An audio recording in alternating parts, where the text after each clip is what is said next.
In the quiet village of Chipping Klehorn, a dazzling actress, Vivian Lester, arrives with a tale of stolen jewels. Sapphires and diamonds vanished from her London hotel. But when Miss Jane Marple, the sharp-eyed spinster from St. Mary Mead, uncovers a suspicious earring in a rose garden, the truth unravels. Was the theft a desperate bid for insurance money, orchestrated under the sinister influence of a ruthless producer? With a shadowy man in a trilby watching her every move, Vivian's lies threaten to destroy her. Can Miss Marple weave the clues together to expose the deception and save a soul before the curtain falls? Secrets bloom like thorns in this gripping mystery. Chapter 1. The invitation to Chipping Klehorn. The late October sun cast a golden glow over St. Mary Mead, its rays softening the edges of Dane Mead Cottage, where Miss Jane Marple sat in her chintz-curtained drawing-room. Her knitting needles moved with rhythmic precision, crafting a pale pink shawl for a niece's newborn. On the mahogany side table, beside a chipped spode teacup, lay an open letter, its creamy paper adorned with bold, looping handwriting. The letter bore the crest of Chipping Klehorn, a village some 40 miles away, and came from Mrs. Laura Threepwood, a retired schoolmistress whose acquaintance Miss Marple had made during a wartime charity bazaar. Mrs. Threepwood's invitations were rare but always intriguing, laced with promises of lively company and village intrigues. Dear Miss Marple, the letter began, I should be delighted if you could join us for a weekend at my bungalow in Chipping Klehorn. The roses are still in bloom, and we shall have a small gathering of friends, including a most fascinating guest, Miss Vivian Lester, the actress. You may have read of her in the papers. She's quite the sensation, though not without her scandals do come. Your quiet wisdom would be a bomb amidst our chatter. A postscript added, with a hint of glee, there's talk of a theft in London jewels, no less connected to our star. The village is agog. Miss Marple's mild blue eyes, deceptively soft behind her spectacles, lingered on the postscript. She had not followed Miss Lester's career, though she recalled a headline in the Times about a dazzling performance in a West End revival of The Rivals. Scandals, however, were universal, and jewels stolen or otherwise had a way of revealing human nature's less savoury facets. Her fingers paused, the needles resting in her lap. A weekend away, with the prospect of untangling a mystery, was tempting. She penned a brief acceptance, her spidery handwriting precise, and entrusted the reply to her maid, Florence, for posting. 2 days later, Miss Marple stepped onto the platform at Chipping Klehorn's modest station, her black velvet hat slightly askew from the train's jostle. She carried a small tapestry valise and a woolen shawl, her only concessions to the autumn chill. A driver awaited her, a lean, weathered man named Higgs, whose taciturn nod suggested he spoke only when strictly necessary. The car, a polished Maurice, wound through lanes flanked by hedgerows, past the village green where children chased a hoop, and up a gentle rise to Mrs. Threepwood's bungalow. The house was a modern anomaly in the village's Tudor landscape, its flat roof and broad windows proclaiming a defiance of tradition. Yet its garden, ablaze with crimson roses, softened its edges, lending an air of unexpected charm. Mrs. Threepwood greeted her at the door, her angular frame draped in a tweed skirt and a blouse of startling lavender. Her grey hair was pinned severely, but her eyes sparkled with the enthusiasm of a woman who thrived on social orchestration. "Miss Marple, how good of you to come," she exclaimed, ushering her into a hall scented with beeswax and chrysanthemums. We're all at 6s and 7s with Vivian here. Such a creature. But you'll see for yourself at dinner.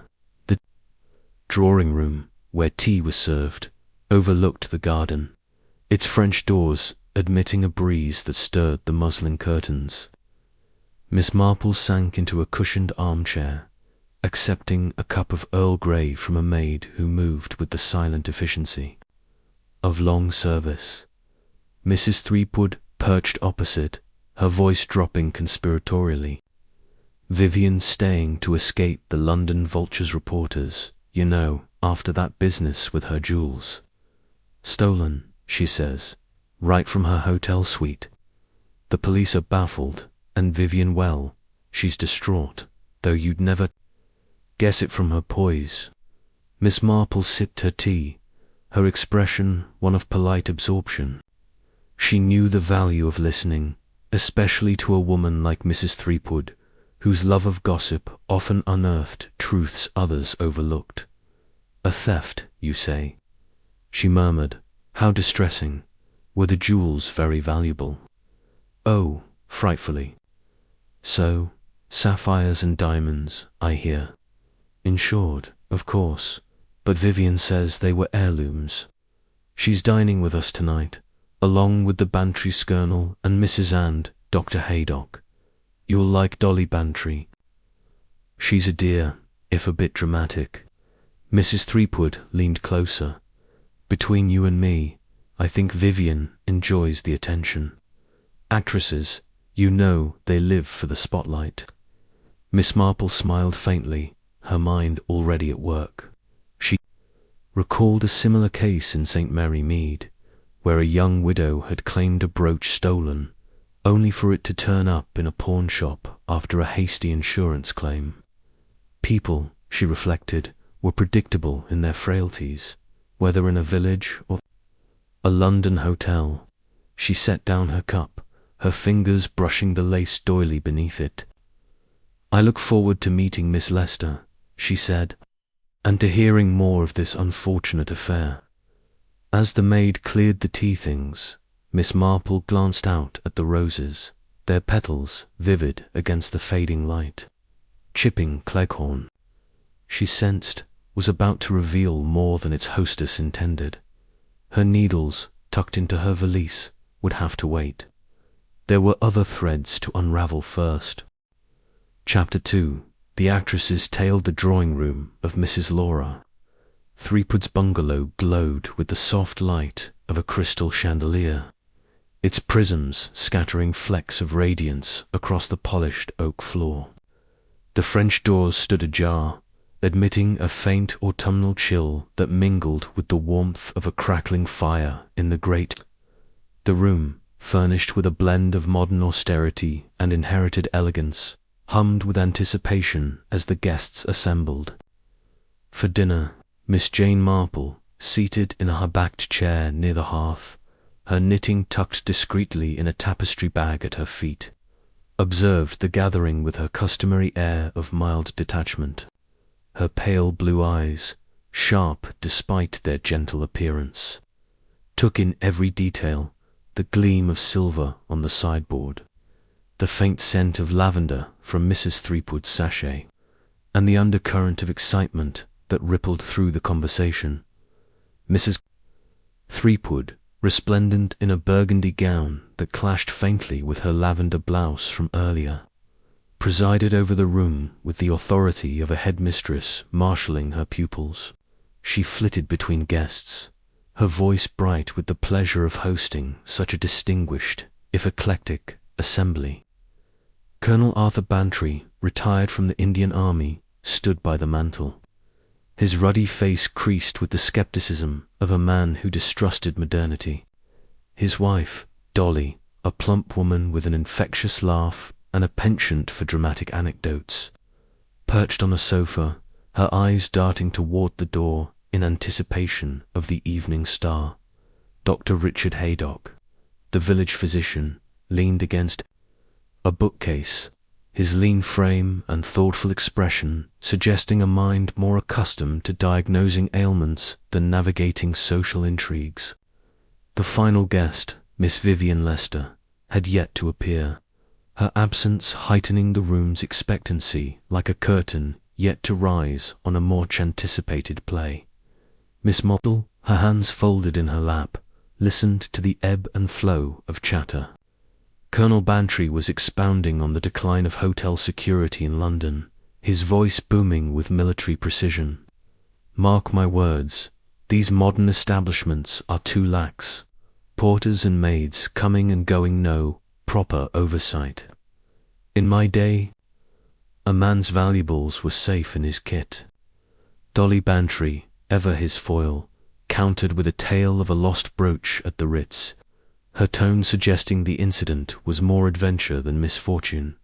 Dr. Haydock, with a wry smile, suggested that most thefts were less about opportunity than intent, a comment that drew a thoughtful nod from Miss Marple. She knew intent was the heart of any mystery, and she sensed it lurking beneath the surface of this gathering. The clock on the mantel struck 7, its chime barely fading when the door opened to reveal Vivian Lester. The actress entered with the grace of a woman accustomed to commanding attention, her emerald silk gown shimmering as she moved. Her auburn hair, swept into an elegant chignon, caught the chandelier's light, and her green eyes, framed by long lashes, swept the room with a practiced blend of warmth and mystery. She was, Miss Marple noted, a study in calculated charm, every gesture, every smile honed for effect. Yet there was a tightness about her mouth, a flicker of unease that belied her poise. Mrs. Threepwood hurried forward, her delight almost palpable. "Vivian, my dear, you're here at last. Come, let me introduce you." Introductions followed, with Vivian offering each guest a radiant smile and a few well-chosen words. To Colonel Bantry, she expressed admiration for his military service. To Dally, a shared love of theatre. To Dr. Haydock, a playful inquiry about village life. When she reached Miss Marple, her smile softened, as if sensing the elderly spinster's quiet presence required no theatrics. "Miss Marple, Mrs. Threepwood speaks so highly of you," she said, her voice low and melodic. "I'm told you have a gift for seeing things others miss." Miss Marple inclined her head, her expression one of gentle humility. "Mrs. Threepwood is too kind. I'm merely an observer of life, Miss Lester. And you, I understand, have had a most unfortunate experience in London." Her tone was sympathetic, but her eyes held a glint of curiosity, as if testing the waters. Vivian's smile faltered, but only for a moment. "Oh, you've heard of that? Yes, a dreadful business. But let's not spoil the evening with my troubles." She turned to Mrs. Threepwood, who promptly ushered everyone to the dining room, her enthusiasm undimmed by the hint of tension. The dining table, draped in crisp linen and set with Wedgwood china, gleamed under candlelight. Miss Marple, seated between Dr. Haydock and Dolly Bantry, noted the careful arrangement. Vivian at the centre, flanked by Colonel Bantry and Mrs. Threepwood, her position ensuring all eyes remained on her. The first course, a veloute of mushroom, was served with quiet efficiency by the maid, whose name, Miss Marple learned, was Ellen. As the soup spoons clinked, Mrs. Threepwood, unable to resist, broached the topic that had set the village abuzz. "Vivian, my dear, we're all dying to hear about your jewels. Such a shocking thing, a theft at the Savoy. Do tell us what happened." Her voice was coaxing, her eyes bright with curiosity. Vivian set down her spoon, her movements deliberate. She leaned forward slightly, her expression a masterful blend of distress and resilience, as if she were stepping onto a stage. "It's a painful subject, but since you ask, I'll tell you," she began, her voice carrying the rich cadence of a trained actress. 2 weeks ago, I was staying at the Savoy for the opening of my latest play. I'd worn my sapphire necklace and diamond earrings to a gala, the previous evening, gifts from an admirer, you understand, and quite valuable. I locked them in my suite safe before going to dinner with Mr. Basil Grant, a producer friend. When I returned, the safe was open and the jewels were gone. A murmur ran through the table. Colonel Bantry's mustache twitched with indignation. Opened, you say? Forced, or did the thief have a key? His tone suggested he already suspected incompetence on the hotel's part. Vivian hesitated, her fingers brushing the stem of her wineglass. Not forced, I think. The police believe someone knew the combination, though I can't imagine how. I was meticulous about locking it. Her eyes glistened, and she dabbed them with a lace handkerchief, a gesture that drew a sympathetic sigh from Dolly Bantry. "Oh, my dear, how awful," Dolly exclaimed, "to lose such treasures. Were they family heirlooms?" Vivian shook her head, her smile wistful. "Not exactly, but they meant a great deal to me. The necklace, especially it, had the most exquisite sapphires, like the sea at dusk. Insured, of course, but no sum can replace their sentimental value." Her voice broke slightly, and she looked down, as if overcome. Miss Marple, sipping her soup, noted the pause before Vivian's tears, the careful modulation of her voice. It was a performance, she thought, and a fine one, but performances often hid truths.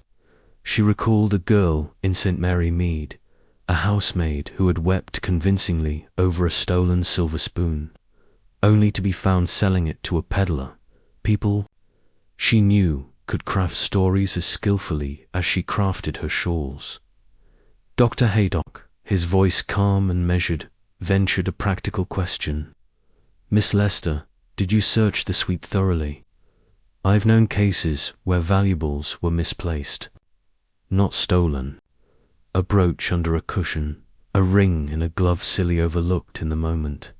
Vivian's laugh was light, almost brittle. "Oh, doctor, I wish it was so simple. I turned the place upside down, and the hotel staff did the same. The police even dusted for fingerprints, but they found nothing conclusive. They suspect a maid, someone with access to the rooms, but there's no proof." She sighed, her shoulders drooping with a weariness that seemed genuine. Yet Miss Marple wondered if it was the theft or the telling of it that weighed on her. Mrs. Threepwood, sensing the mood shift, pressed for more. But who was this producer? Mr. Grant. Could he have seen anything? "You were dining with him, you said." Vivian's fingers tightened on her napkin, a fleeting gesture that Miss Marple caught. "Basil? Oh no, he was with me the entire evening. We dined at Claridge's, then he escorted me back to the Savoy around midnight. He's been terribly kind, helping me deal with the police and the insurance people." Her voice was warm, but there was a note of deflection, as if she wished to move past the subject. Colonel Bantry, undeterred, leaned forward. "Insurance, eh? Sensible, but I've heard stories, actresses and the like, staging thefts for the payout, or saying, 'You did, mind, but it's been known.'" His bluntness drew a gasp from Dolly, but Vivian's response was swift. "Colonel, I'd hardly risk my reputation for a few pounds." Her laugh was sharp, like the snap of a fan, and her eyes flashed with something close to defiance.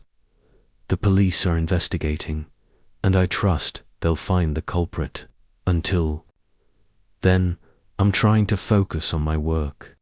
I'm rehearsing for a new play, you know, a challenging role." The conversation shifted to theatre, with Dolly Bantry eagerly recounting a recent production of Pygmalion. Miss Marple, however, remained focused on the actress's story was plausible, yet its edges were too smooth, like a script rehearsed to perfection. The mention of Basil Grant, the vague timeline, the insistence on the maid as a suspect all raised questions. And that handkerchief, dabbed so precisely at her eyes, had not a single tear stain as the main course roast pheasant with chestnut stuffing was served. Miss Marple engaged Dr. Haydock in quiet conversation. "Tell me, doctor, have you treated many actresses? They must be under such strain, with their public lives and private troubles." Her tone was casual, but her intent was probing. Haydock smiled, his eyes crinkling. "A few, in my London days. They're a resilient lot, but the pressure can crack even the strongest.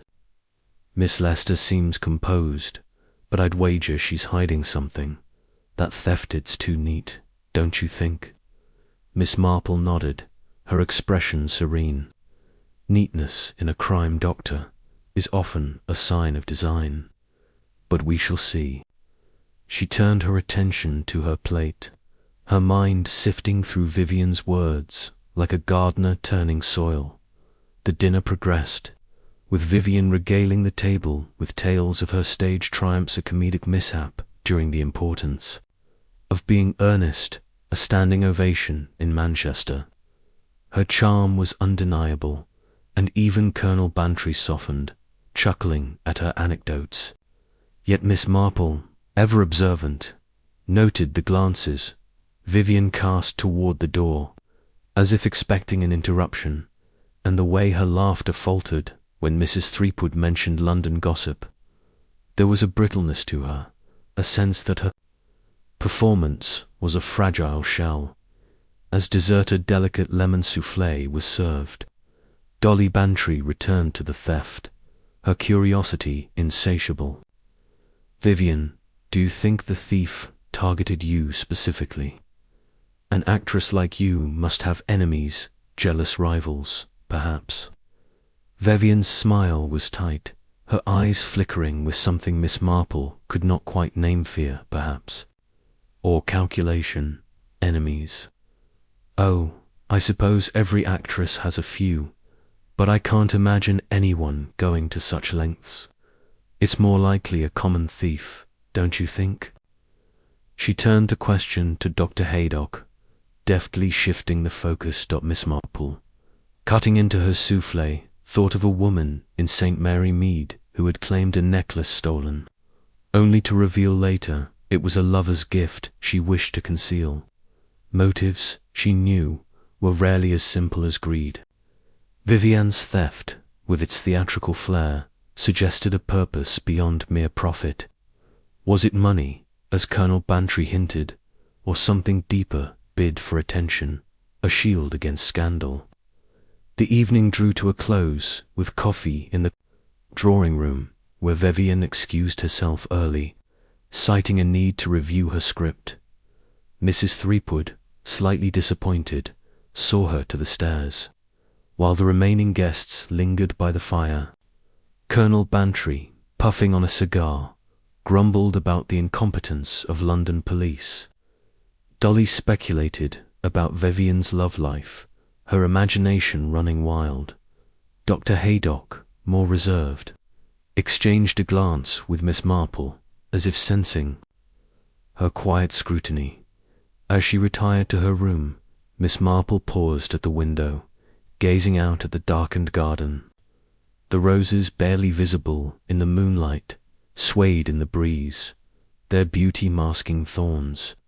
Vivian Lester, she thought, was much the same, a vision of grace, but with edges that could cut.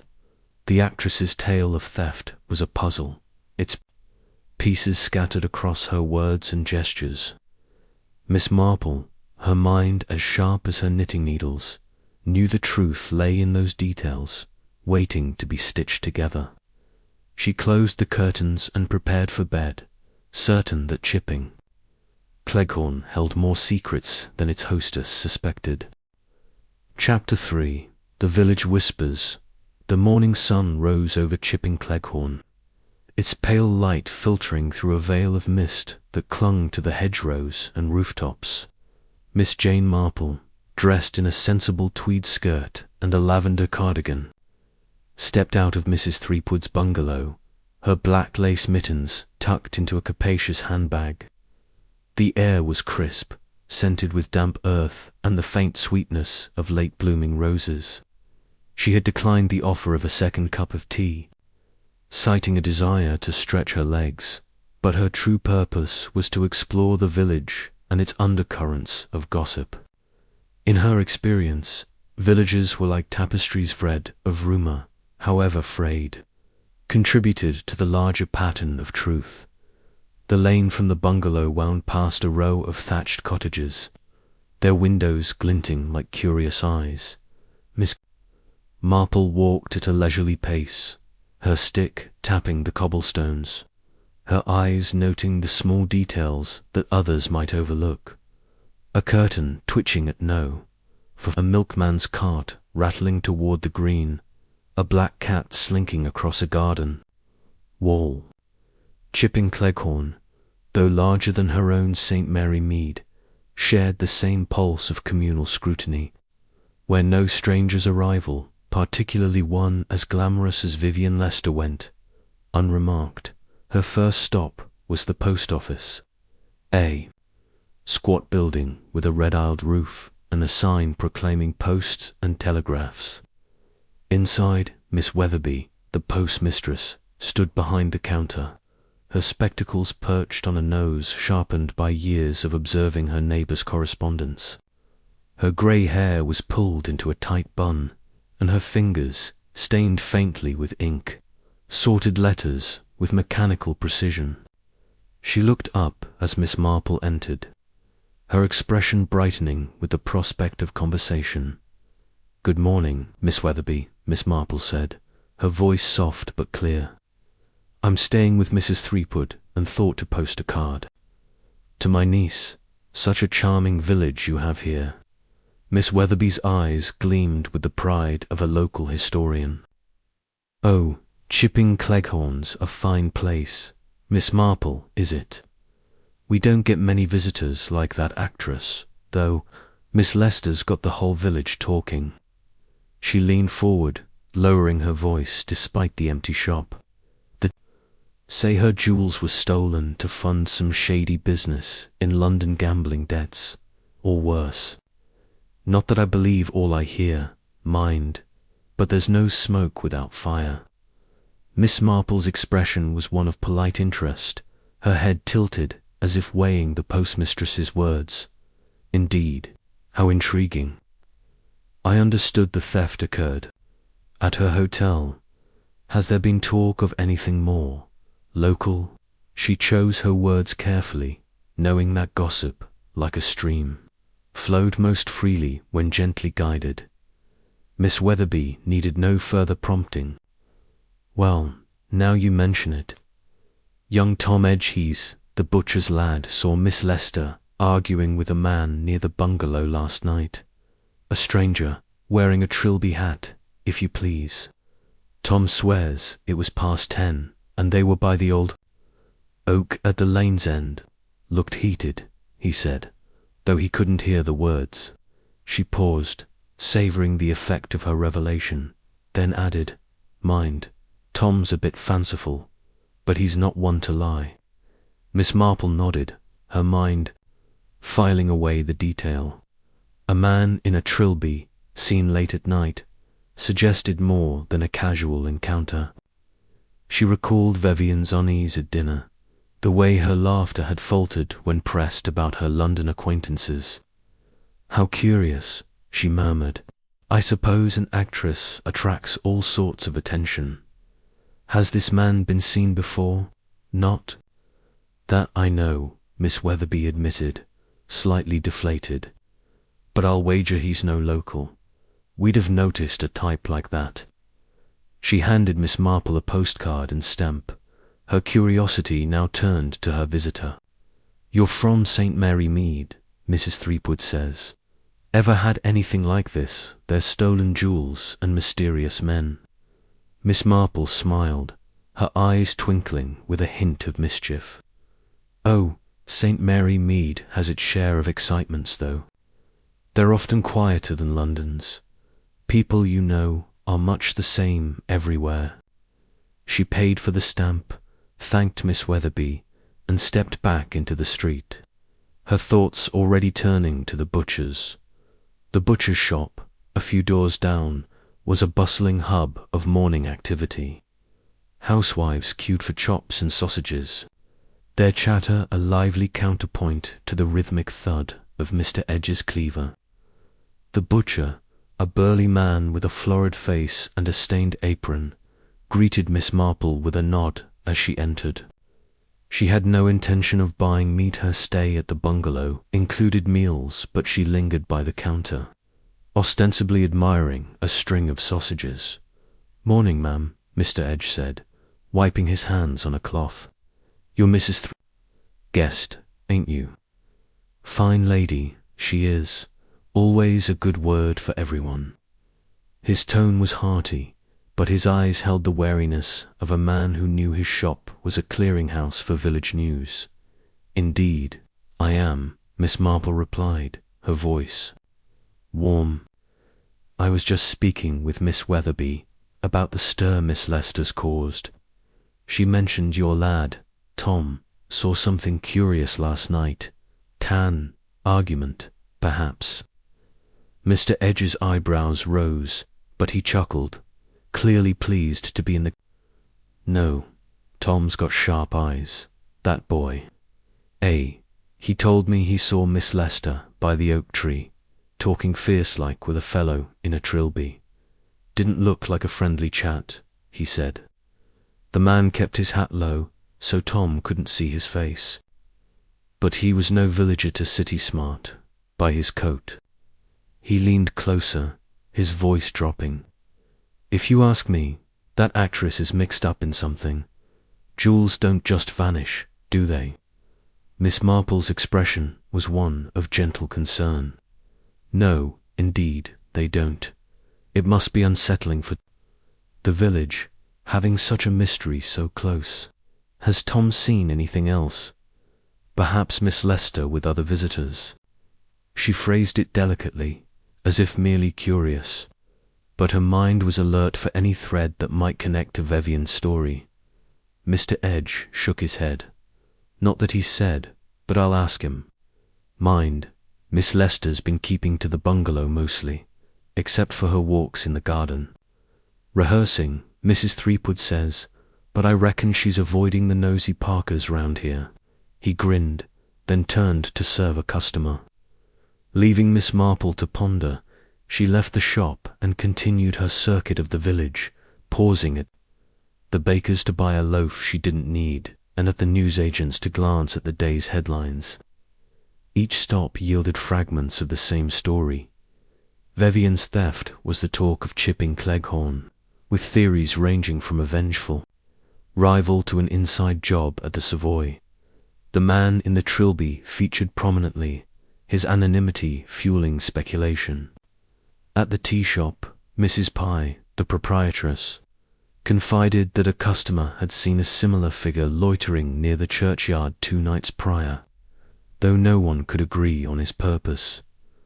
By noon, Miss Marple's handbag held a postcard, a loaf of rye bread, and a wealth of village insights. She made her way back to the bungalow, her stick tapping a steady rhythm, her mind sifting through what she'd learned. The man in the trilby was no phantom. Multiple sightings confirmed his presence, and his encounter with Vivian suggested a connection to her troubles. Was he a confederate, a creditor, or something else? And why had Vivian, so poised at dinner, risked a public argument in a village where every glance was noted? The bungalow's garden was quiet as she approached, its roses nodding in the breeze. She spotted Vivian near a trellis, a script in hand, her lips moving silently as she rehearsed. The actress wore a simple muslin dress, her auburn hair loose, but her posture was tense, as if she sensed scrutiny. Miss Marple paused, pretending to admire a cluster of blooms, and called out softly, "Good morning, Miss Lester. What a lovely spot for your work. Vivian started, her script fluttering to the ground. She recovered quickly, her smile radiant but strained. Miss Marple, you startled me.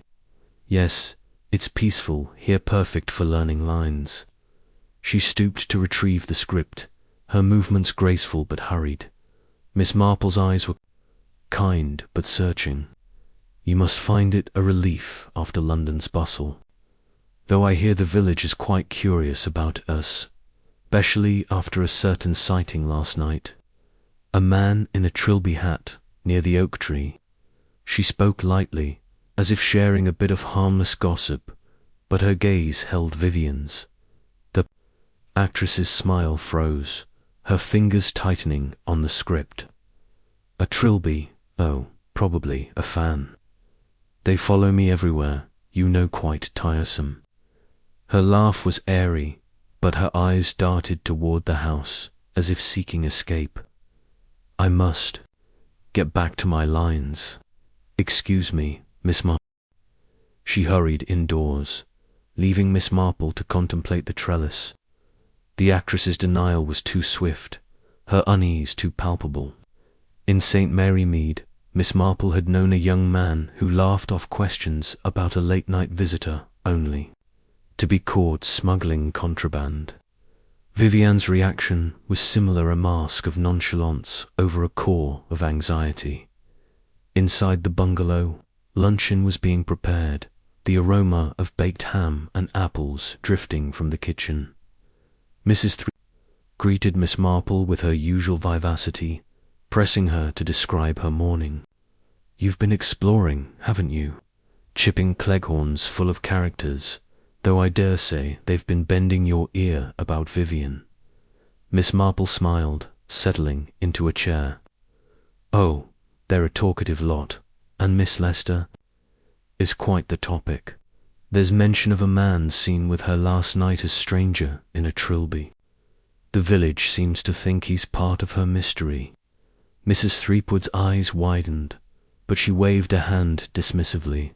Village nonsense. It was likely Mr. Pye from the tea shop, out for a stroll. He wears a hat like that, and his eyesight's poor, probably mistook Vivian for someone else. Her tone was firm, but her fingers plucked at her sleeve, a telltale sign of discomfort. Miss Marple nodded, her expression serene. She doubted Mr. Pye, with his arthritic gait, was the figure Tom Edge had seen, but she let the matter drop. Mrs. Threepwood's loyalty to her guest was admirable, but it blinded her to subtleties. The truth, Miss Marple knew, lay in the gaps between what was said and what was meant. As they moved to the dining room, Miss Marple's thoughts returned to Vivian. The actress joined them late, her face composed but pale, her conversation limited to polite remarks about the weather. She avoided Miss Marple's gaze, focusing instead on her plate. The meal passed without incident, but Miss Marple noted the way Vivian's fork trembled when Mrs. Threepwood mentioned a planned dinner party for the following evening, to include new guests from London. After luncheon, Miss Marple retired to her room, ostensibly to rest, but her mind was far from idle. She sat by the window, her knitting untouched, and reviewed the morning's findings. The village whispers painted Vivian as a woman entangled in more than a simple theft. The man in the trilby was a key, but his identity remained elusive. Was he linked to the jewels, to Vivian's career, or to something more personal? And why had Vivian, so skilled at masking her emotions, betrayed such fear at his mention? She recalled a case in St. Mary Mead, where a grocer's wife had been seen arguing with a stranger, later revealed as a blackmailer holding her past indiscretions over her. The parallel was striking. Vivian's theft, her debts, her secretive demeanor all suggested a woman under pressure. Miss Marple resolved to observe her closely at the dinner party, where new faces might reveal new clues. As the afternoon light faded, She took up her knitting, the needles clicking softly. The pattern was complex, but she worked it with ease, her fingers guided by instinct. The mystery of Vivian Lester was much the same, a tangle of threads, but with patience, the design would emerge. Chipping Klehorn, with its whispers and shadows, was proving as fertile a ground for secrets as any stage. Chapter 4. The Insurance Policy. The afternoon sun bathed Chipping Klehorn in a mellow glow, its rays gilding the rooftops and casting long shadows across the bungalow's manicured lawn. Inside, the dining room was a picture of genteel comfort. Its mahogany table set with crisp linen and gleaming silver for luncheon. Miss Jane Marple, seated between Colonel Bantry and Mrs. Threepwood, surveyed the gathering with her usual air of quiet attentiveness. Her black velvet hat rested on a sideboard, and her knitting bag lay discreetly at her feet, a silent companion to her sharp observations. The room hummed with the clink of cutlery and the murmur of conversation, but beneath the surface, Miss Marple sensed a current of unease, as if the shadow of Vivian Lester's stolen jewels lingered over the table. The guests were much the same as the previous evening, with Vivian herself at the center, her emerald eyes bright but guarded. She wore a cream blouse and a skirt of soft grey wool, an ensemble that suggested simplicity but was cut with the elegance of a London couturier. Colonel Bantry, his moustache bristling, was in high spirits, regaling the table with a tale of a regimental dinner disrupted by a pickpocket. Dolly Bantry, her cheeks flushed with amusement, interjected with exaggerated gasps, while Dr. Haydock listened with a wry smile, his fork poised over a slice of cold ham. Mrs. Threepwood, ever the solicitous hostess, ensured glasses were filled and plates replenished, her chatter a steady stream of village anecdotes. Miss Marple, sipping a glass of water, noted Vivian's subdued demeanor. The actress responded to questions with a smile, but her laughter lacked its earlier sparkle, and her gaze flickered toward the window, as if expecting an unwelcome visitor. The village whispers, particularly the talk of the man in the trilby, had clearly unsettled her, and Miss Marple wondered what secrets lay behind her polished facade. Luncheon, she knew, was an ideal setting for probing people, often revealed moreover a meal than they intended. Their guards lowered by the comfort of food and company, the conversation turned, inevitably, to Vivian's theft, prompted by Colonel Bantry's blunt curiosity. "Miss Lester," he began, cutting into his ham with military precision, "you mentioned those jewels were insured. Sensible, I suppose, but I've heard of actresses pulling a fast one staging thefts for the payout, then selling the goods on the sly. Not accusing you, mind, just saying it's been known." His tone was gruff, but not unkind, his eyes fixed on Vivian, as if gauging her reaction. The table fell silent, the clatter of cutlery pausing as all eyes turned to the actress. Vivian's fork froze midway to her mouth, and for a moment her composure wavered, a flush creeping up her neck. Then she laughed, a sharp, crystalline sound that cut through the tension. "Colonel, you do have a way of getting to the point. I assure you, I'd never dream of such a thing. My reputation is worth more than any insurance claim, and besides, those jewels were priceless to me." Her voice was firm, but her fingers twisted the napkin in her lap, a gesture Miss Marple noted with interest. Dolly Bantry, ever quick to smooth over awkwardness, leaned forward. "Oh, Arthur, don't be so suspicious. Poor Vivian's been through enough without us playing detective. Tell us, dear, how are you managing with the insurance people? They can be such a bother, can't they?" Vivian's smile softened, though her eyes remained wary. "They're thorough, I'll give them that. I've sent them all the paperwork, valuations, photographs, the lot. But it's a slow process, and with rehearsals starting soon, I've hardly had time to think about it. She sipped her wine, her movements deliberate, as if buying time. Miss Marple, her expression, one of gentle concern, seized the opening.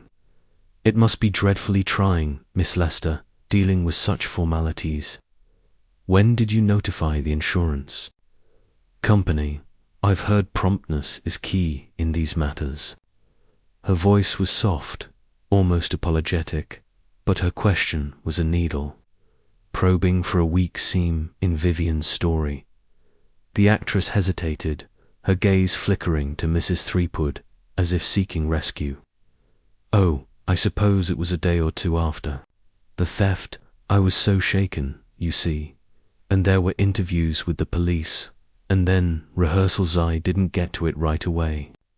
Her words tumbled out, slightly muddled, and she quickly turned to Dr. Haydock.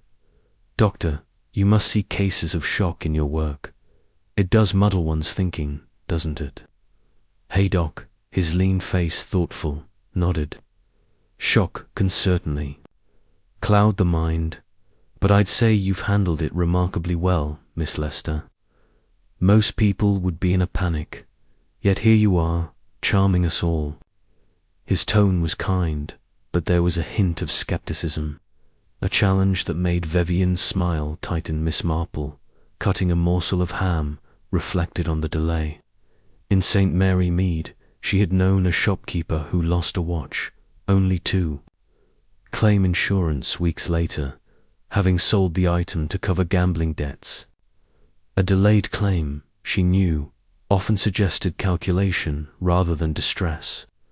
Vivian's vagueness about the timeline was a thread worth pulling, but she filed it away for now, content to listen as the conversation shifted to village matters. Mrs.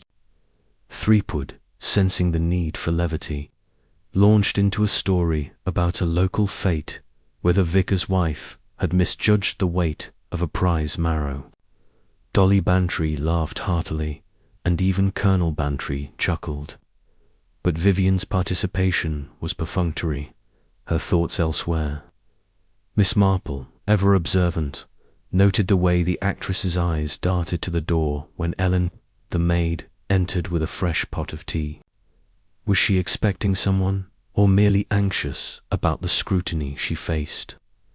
As the meal drew to a close, Miss Marple excused herself to the drawing-room, claiming a need to rest her eyes.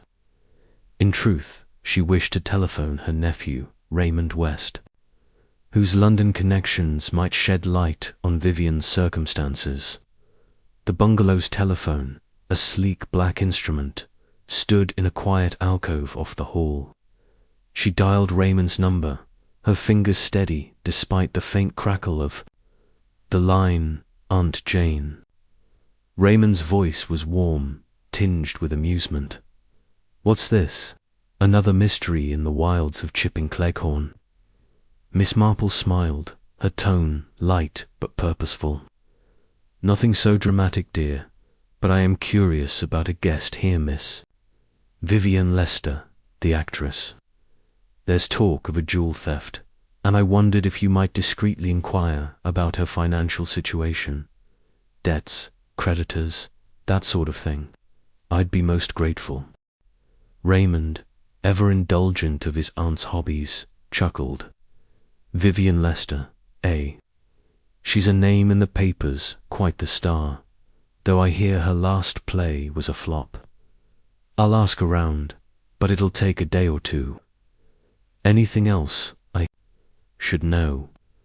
Only that discretion is key, Miss Marple replied. And do be quick, if you can. The village is buzzing, and I'd rather have facts than rumors. She thanked him and hung up, her mind already turning to the afternoons. Possibilities. Returning to the drawing-room, she found Dolly Bantry alone, leafing through a copy of the Tatler. The magazine was open to a photograph of Vivian at a gala, her sapphire necklace gleaming against her throat. Dolly looked up, her eyes bright with mischief.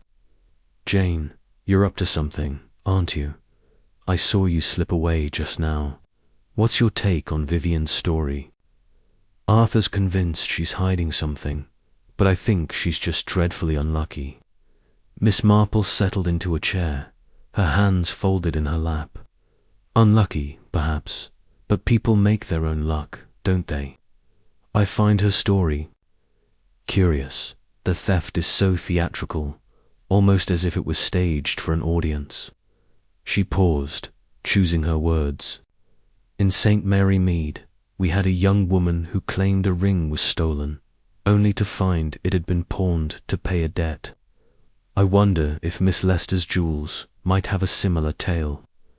Dolly's eyes widened, but before she could respond, Mrs. Threepwood entered, announcing a plan for a garden walk.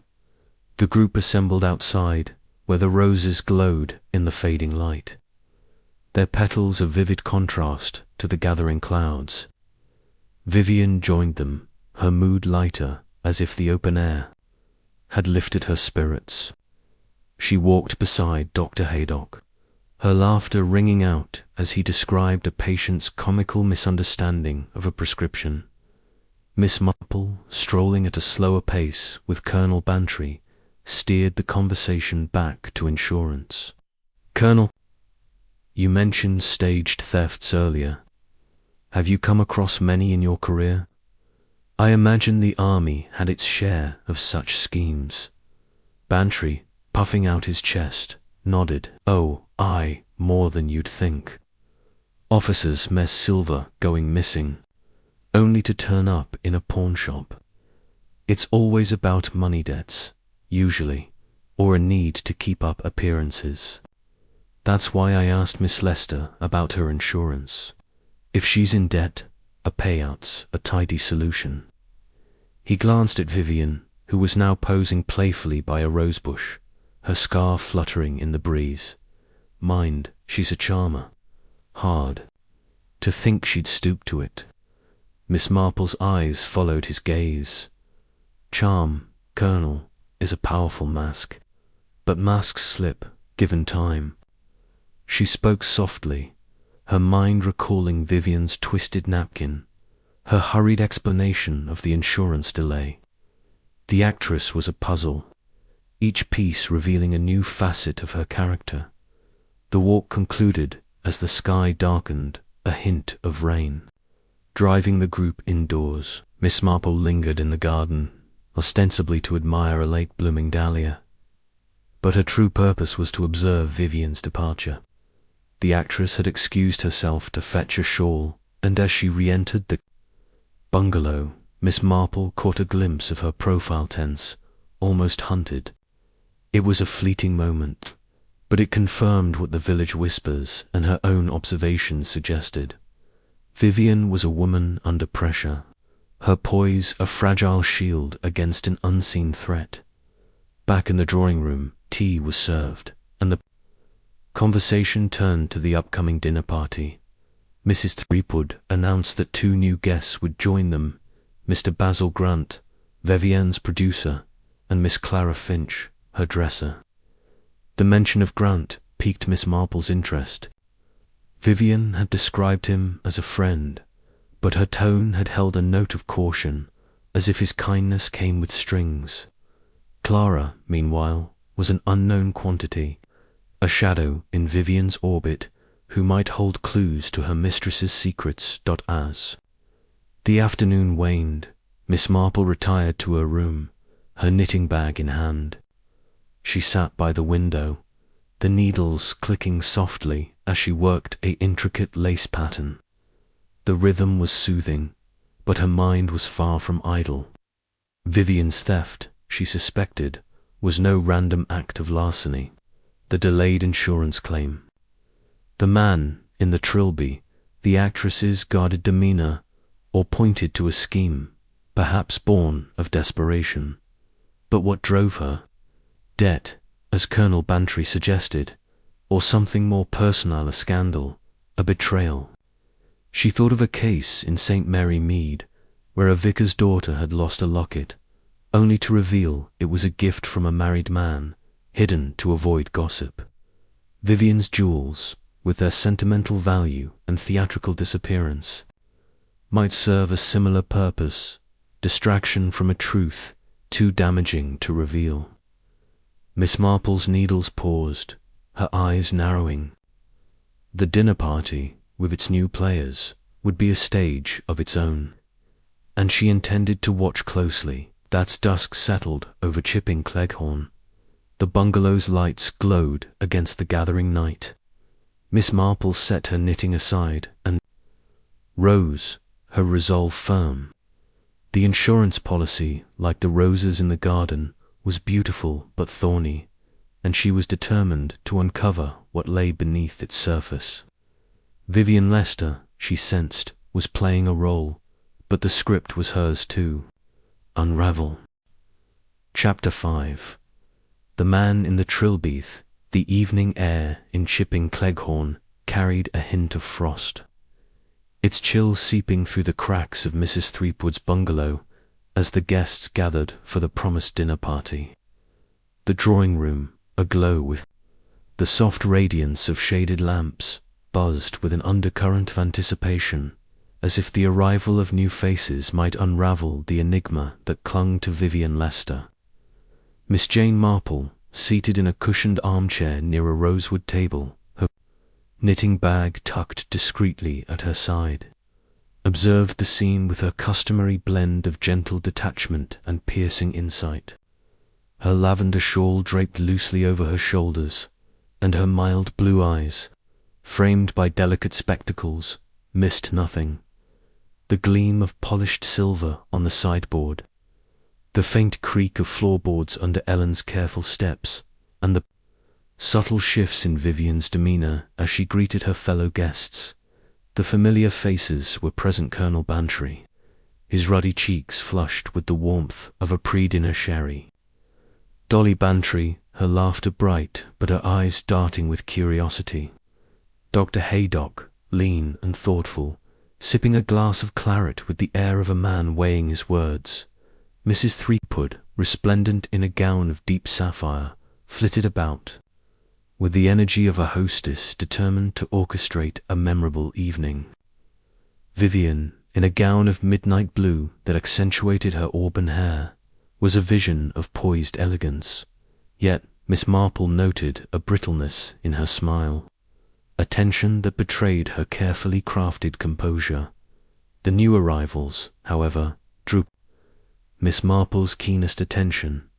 Mr. Basil Grant, Vivian's producer, was a sleek man in his late 40s, his pencil mustache and tailored dinner jacket exuding a metropolitan polish.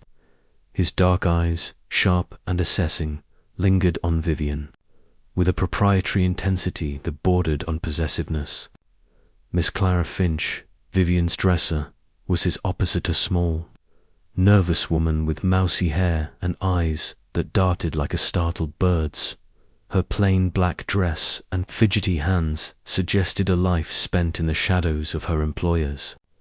Spotlight, yet Miss Marple sensed a quiet strength beneath her timidity, as if Clara's loyalty to Vivian was tempered by unspoken burdens.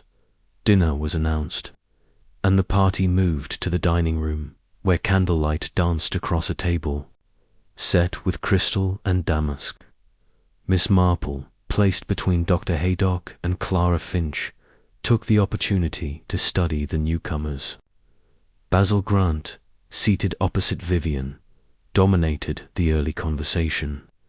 His voice, smooth as he recounted tales of London's theatre world, a sold-out run of Othello, a temperamental director's feud with his lead. His anecdotes were polished, but Miss Marple noted the way his gaze flicked to Vivian, as if gauging her reaction to his every word. Vivian, for her part, responded with practiced charm, her laughter bright but her eyes guarded, as if wary of his scrutiny. Clara Finch, by contrast, spoke little, her responses to Mrs. Threepwood's polite inquiries about her work monosyllabic.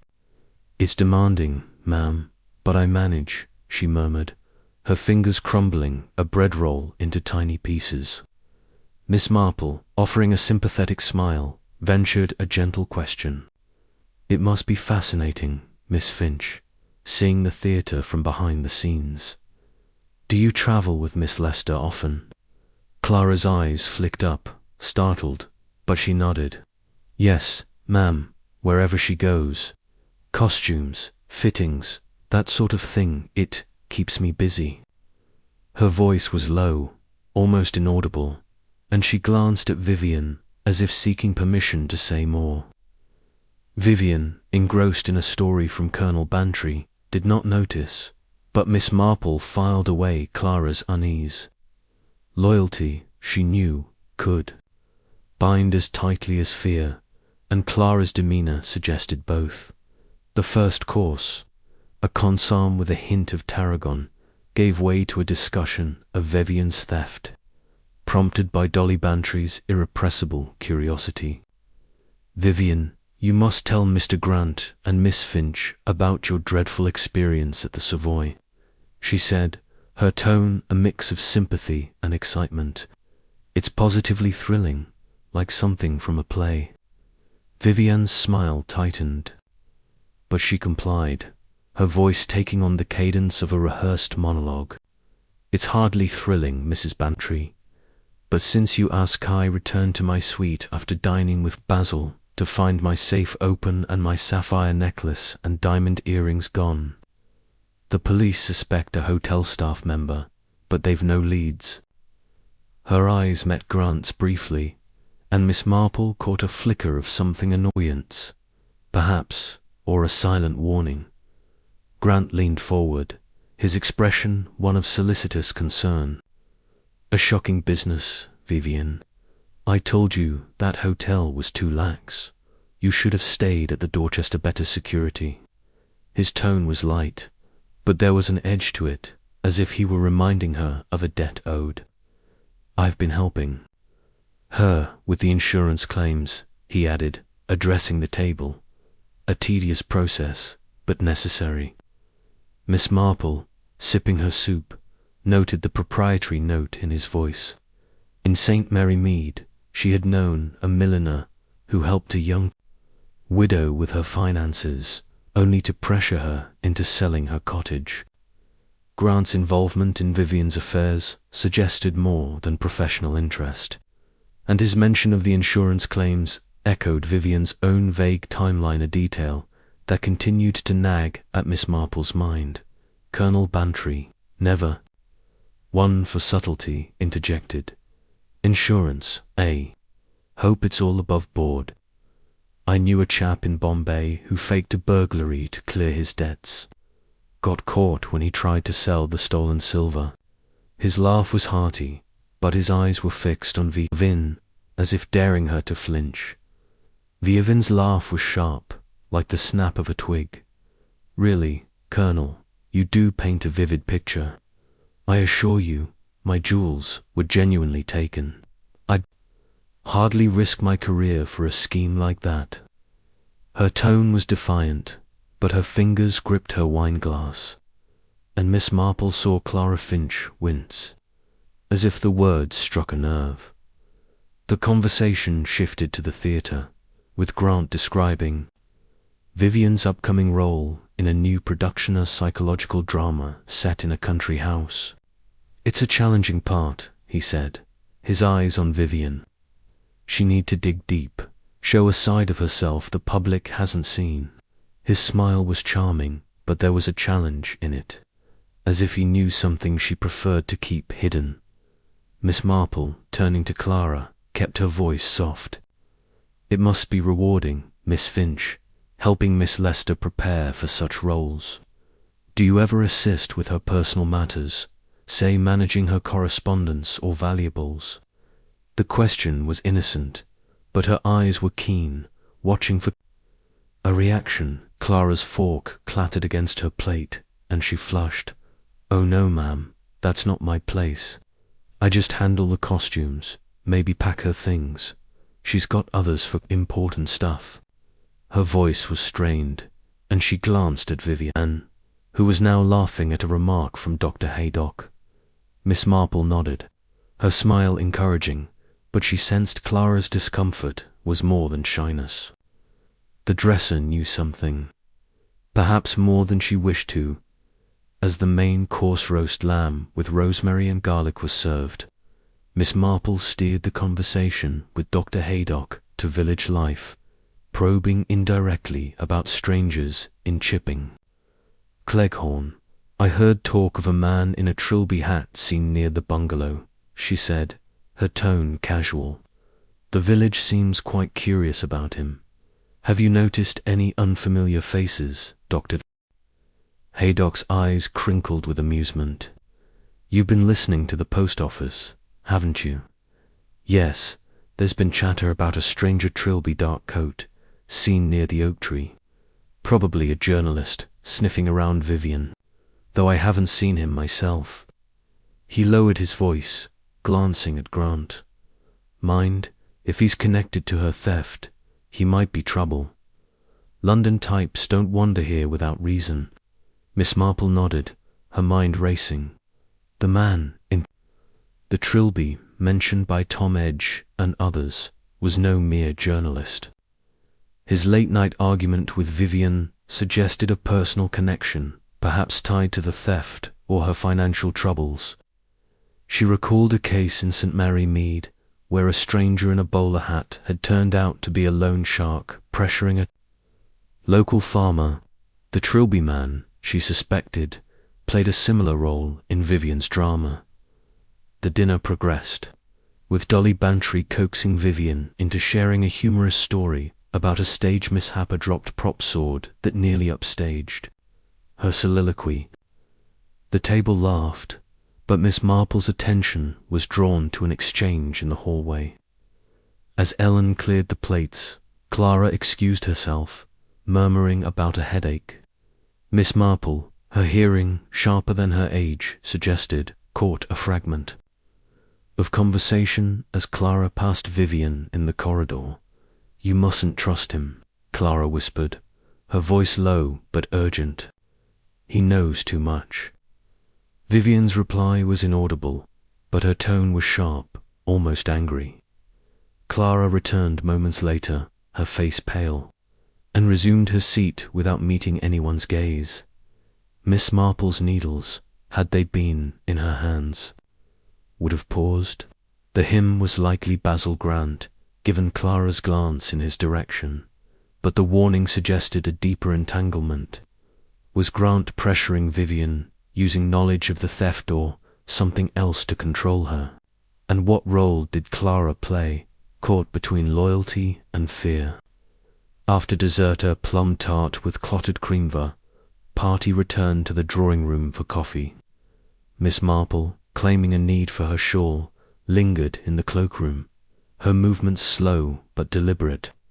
Through the window she glimpsed a figure in the garden, half hidden by the shadows of a yew hedge.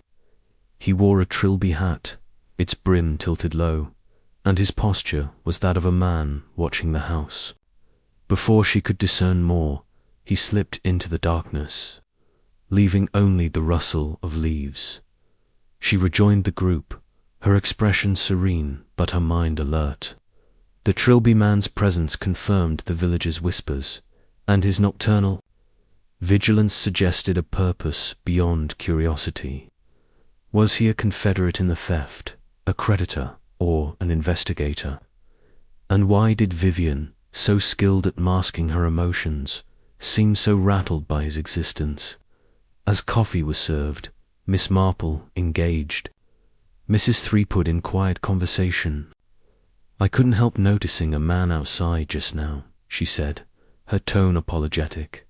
"Near the garden, wearing a trilby, perhaps a villager out for a walk." Mrs. Threepwood's laugh was dismissive. "Oh, probably old Mr. Stokes, checking his traps. He's half blind and wears a hat like that. Nothing to worry about, my dear." Her words were brisk, but her fingers plucked at her bracelet, a sign of unease that Miss Marple noted. The evening drew to a close, with Vivian excusing herself early citing fatigue. Grant followed soon after, his farewell to Vivian lingering a fraction too long. Clara, silent and pale, trailed behind, her eyes avoiding Miss Marple's.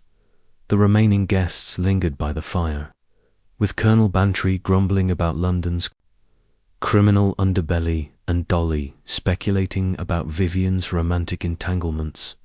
Miss Marple, retiring to her room, paused at her window, gazing into the darkened garden. The Trilby man was gone, but his shadow lingered in her thoughts. Vivian's theft, she sensed, was a tapestry of lies, woven with threads of debt, fear, and ambition. Clara's warning, Grant's proprietary gaze, and the stranger's watchful presence were all part of the pattern, and Miss Marple was determined to unravel it. She closed the curtains, her resolve as steady as the ticking of the mantel clock. Tomorrow, she thought, would bring new threads to follow. Chapter 6. A discovery in the garden. The Sunday morning sun rose over chipping Klehorn, its tentative rays piercing a veil of mist that hung low over the village. The air was sharp with the promise of frost, and the bungalow's garden, still vibrant with roses, glistened with dew. Miss Jane Marple, dressed in a sturdy tweed coat and a felt hat adorned with a single feather, stepped out for a walk with Dolly Bantry, who had proposed a tour of the grounds before breakfast. Miss Marple's stick tapped lightly on the gravel path, her posture slightly stooped but her eyes as keen as ever, taking in the neat beds of chrysanthemums and the distant silhouette of the church spire. She welcomed the outing, not only for the fresh air but for the chance to observe the bungalow's surroundings, where secrets, she suspected, might lie as hidden as weeds among the flowers. Dolly Bantry, wrapped in a voluminous scarf and a coat of cheerful red, chatted animatedly as they strolled, her breath forming small clouds in the chill. "Jane, you must admit this garden is a marvel. Laura's got a green thumb, though she claims it's all Higgs's doing. I swear these roses bloom out of sheer loyalty to her." Her laughter was infectious, but Miss Marple noted a gleam of curiosity in her friend's eyes, as if she hoped the walk might yield more than scenic views. They followed a path that wound past a trellis heavy with clematis, its purple blooms fading with the season. The garden was quiet, save for the rustle of leaves and the occasional chirp of a sparrow. And Miss Marple's thoughts turned to the previous evening's at Trilby. Man's shadowy presence, Clara Finch's whispered warning, Basil Grant's proprietary gaze.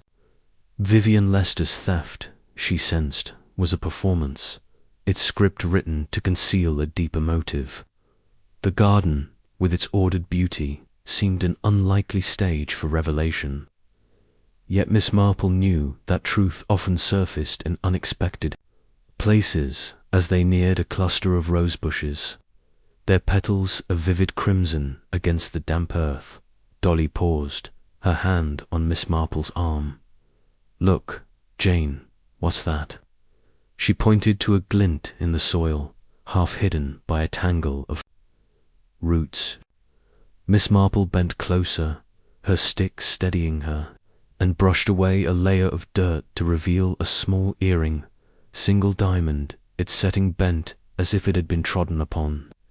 The stone caught the morning light, winking like a conspirator. Dolly's eyes widened. "Vivian's, do you think, part of her stolen set? Oh, Jane, this is exciting." Her voice was hushed, but her excitement was palpable, as if she'd stumbled into a novel. Miss Marple, her expression one of calm curiosity, lifted the earring carefully, holding it to the light. "Possibly," she murmured, though her mind was already racing. The earring's presence in the garden, far from the Savoy, was a puzzle piece that didn't fit Vivian's tale of a hotel theft. Was it a genuine diamond, lost in a moment of carelessness, or a clue to a more calculated deception. She recalled a case in St. Mary Mead where a stolen brooch had been found in a flower bed, planted to mislead a suspicious husband. "We must show it to Miss Lester," she said, tucking the earring into her handkerchief. "But let's keep this between us for now, Dolly." Dolly nodded, her lips pursed with the thrill of secrecy. They continued their walk, but the discovery hung between them, a silent question mark. Miss Marple's thoughts turned to Vivienne's reaction. She would need to observe her closely, for a guilty conscience often betrayed itself in the face of evidence. The garden, she reflected, was more than a backdrop. It was a witness, its soil holding secrets the house could not. Breakfast was served in the dining room, a cheerful affair with Mrs. Threepwood presiding over a spread of kedgeree, toast, and marmalade. Vivienne was absent, having requested a tray in her room to focus on her script, a decision that Miss Marple found convenient. Colonel Bantry, his moustache bristling, was deep in a discussion with Dr. Haydock about the merits of local trout fishing, while Clara Finch, pale and silent, picked at her food. Basil Grant had departed early for London, citing a meeting, but his absence did little to ease the tension that lingered from the previous night. Miss Marple, sipping her tea, chose her moment carefully. As the meal ended and the guests dispersed, she sought out Vivienne, finding her in the conservatory, a glass-walled haven filled with ferns and potted oranges. The actress sat on a wicker chair, her script open but unread, her gaze fixed on the garden beyond. Her face, free of makeup, was strikingly youthful, yet there was a weariness in her eyes, as if the weight of her performance was growing too heavy. "Miss Lester," Miss Marple began, her voice gentle, "I hope I'm not disturbing you. I found something in the garden this morning that might interest you." She unfolded her handkerchief, revealing the earring, its diamond glinting in the sunlight.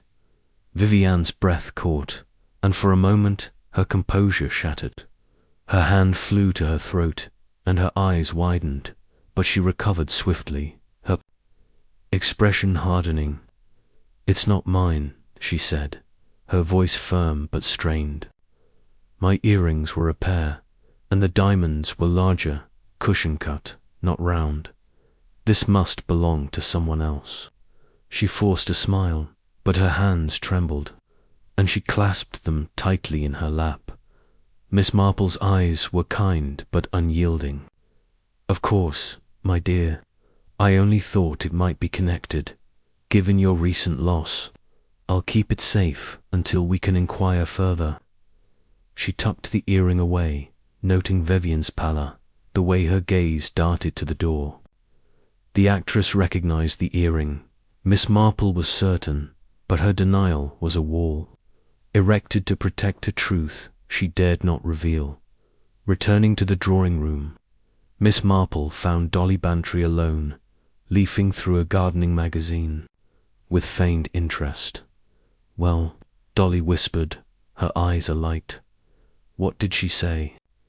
"She claims it's not hers," Miss Marple replied, her tone thoughtful, but her reaction suggests otherwise. "I suspect this earring is part of her story, though how it came to be in the garden is the question." She paused, her mind sifting through possibilities. "In St. Mary Mead, we once found a locket in a vicarage garden, dropped by a thief who'd staged a burglary to cover his tracks. I wonder if something similar is at play here." Dolly's gasp was theatrical. "You think Vivienne planted it? Oh, Jane, you're too clever. But why bury an earring to make the theft seem real?" "Perhaps," Miss Marple said, her eyes narrowing, "or to mislead someone watching her closely, someone like the man in the trilby." She kept her voice low, aware that Clara Finch was passing through the hall, her steps hesitant as if she feared being noticed. The afternoon brought a call from Raymond West, Miss Marple's nephew, his voice crackling through the bungalow's telephone. "Aunt Jane, I've done some digging on Vivian Lester, as you asked. She's in a bit of a mess. Her last play lost money, and she owes a tidy sum to creditors, including Basil Grant. Word is, she's been dodging payments, and Grant's not the patient type. An insurance payout would be a godsend, but there's talk she's tangled with some unsavory types, bookmakers, maybe worse. That's all I've got for now, but I'll keep my ear to the ground." Miss Marple thanked him, her mind racing. Vivian's debts explained her desperation, but the unsavory types hinted at a darker undercurrent. Was the Trilby man a creditor, pressing her to act, or an accomplice in a staged theft? And where did Clara Finch fit, with her whispered warnings and nervous glances? The earring, she suspected, was a mistake, a slip in a carefully choreographed plan. She sought out Dr. Haydock, finding him in the library, browsing a volume on medicinal herbs. "Doctor," she began, her tone confiding, "I wonder if you might do me a favor. This earring I found, could you have it examined by a jeweler friend? I'd like to know if it's genuine or paste. It might shed light on Miss Lester's troubles." She handed him the handkerchief, her eyes meeting his with a quiet intensity. Haydock's eyebrows rose, but he nodded, a spark of intrigue in his gaze. "You suspect a fake, Miss Marple? That would be a twist. I know a chap in Milchester who can tell at a glance. I'll take it to him tomorrow." He pocketed the earring, adding, "You're onto something, aren't you? Vivian's story doesn't add up." Miss Marple smiled enigmatically. "Stories, Doctor, are like my knitting. A dropped stitch reveals the pattern. We shall see."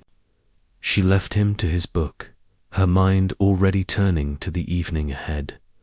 The day passed quietly, with Vivian keeping to her room and Clara hovering nearby, her presence as unobtrusive as a shadow.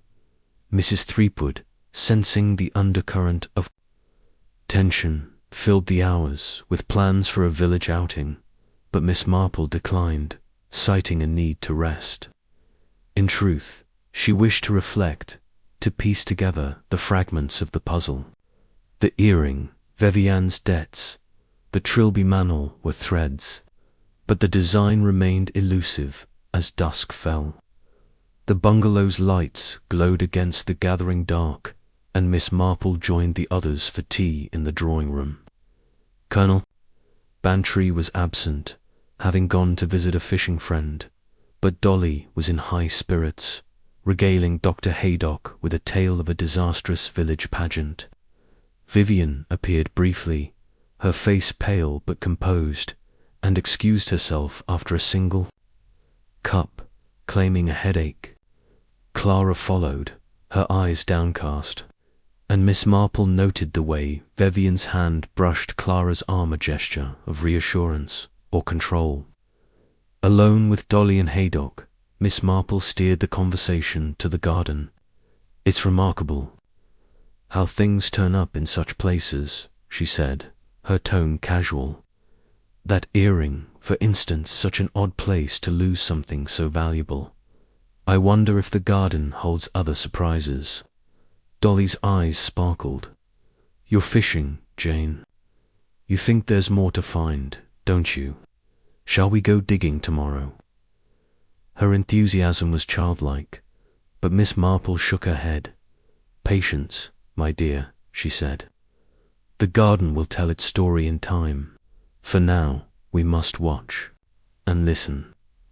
She sipped her tea, her mind on Vivian's trembling hands, Clara's furtive glances. The earring was a crack in the actress's facade, and Miss Marple intended to widen it. As she retired to her room, the night was still, the village cloaked in silence. She paused at her window, gazing into the darkened garden. The rose bushes, barely visible, stood like sentinels, their beauty masking the secrets they held. Vivian Lester, she thought, was a rose herself, lovely but guarded, her thorns sharp enough to draw blood. The discovery in the garden was a beginning, but the truth lay deeper, waiting for Miss Marple's patient hands to unearth it. She closed the curtains, her resolve as firm as the click of her knitting needles, and prepared for the revelations the next day might bring. Chapter 7. The Producer's Motive. The late afternoon light filtered through the bungalow's drawing-room windows, casting a golden haze over the chintz sofas and polished mahogany. A faint scent of beeswax mingled with the aroma of freshly brewed tea, served from a silver pot by Ellen, the maid, whose quiet efficiency belied the undercurrent of tension in the room. Miss Jane Marple, seated in a wing-backed chair near the hearth, her lavender shawl draped over her shoulders, observed the gathering with her customary air of serene attentiveness. Her knitting bag rested at her feet, untouched, as her sharp blue eyes took in the subtle interplay of glances and gestures among the guests. The discovery of the earring in the garden, Vivian Lester's strained denial, and the villagers' whispers about the Trilby man had sharpened her focus, and she sensed the threads of the mystery were beginning to converge. The tea-table was a convivial affair, with Mrs. Laura Threepwood presiding over a spread of scones, clotted cream, and cucumber sandwiches. Colonel Bantry, his ruddy face softened by the promise of a second scone, was deep in a discussion with Dr. Haydock about the decline of village cricket. Dolly Bantry, her eyes bright with mischief, nibbled a sandwich while casting sidelong glances at Vivian, who sat poised but subdued, her teacup cradled in her hands. Basil Grant, the producer, had returned from London, his sleek presence commanding attention as he leaned forward to compliment Mrs. Threepwood on her hospitality. Clara Finch, Vivian's dresser, hovered at the edge of the group, her mousy demeanour more pronounced, her fingers twisting a napkin into knots. Miss Marple, sipping her tea, noted the dynamics with care. Vivian's pallor had deepened since the morning, her laughter a touch too bright when responding to Dolly's chatter about a recent London review. Grant's gaze, sharp and proprietary, lingered on the actress, his smile charming but edged with calculation. Clara's nervousness, meanwhile, was almost palpable, her eyes darting to Vivian as if tethered by an invisible thread. The earring, now in Dr. Haydock's keeping for examination, loomed in Miss Marple's thoughts, a small but significant crack in Vivian's carefully constructed narrative. The conversation turned, as it often did, to Vivian's career, prompted by Mrs. Threepwood's eager question. "Mr. Grant, do tell us about Vivian's new play. It sounds terribly exciting, a country house drama, you said. Just the sort of thing to keep us on the edge of our seats." Her enthusiasm was genuine, but Miss Marple suspected she also hoped to lift the mood, which had grown heavy with unspoken questions. Grant's smile was polished, his voice smooth as he leaned back in his chair. "It's a gem of a script, Mrs. Threepwood, the shadowed horror tale of secrets and betrayal, set in a crumbling manor. Vivian plays the enigmatic heiress, a woman hiding a past that threatens to destroy her. It's a role that demands depth, and she's more than equal to it."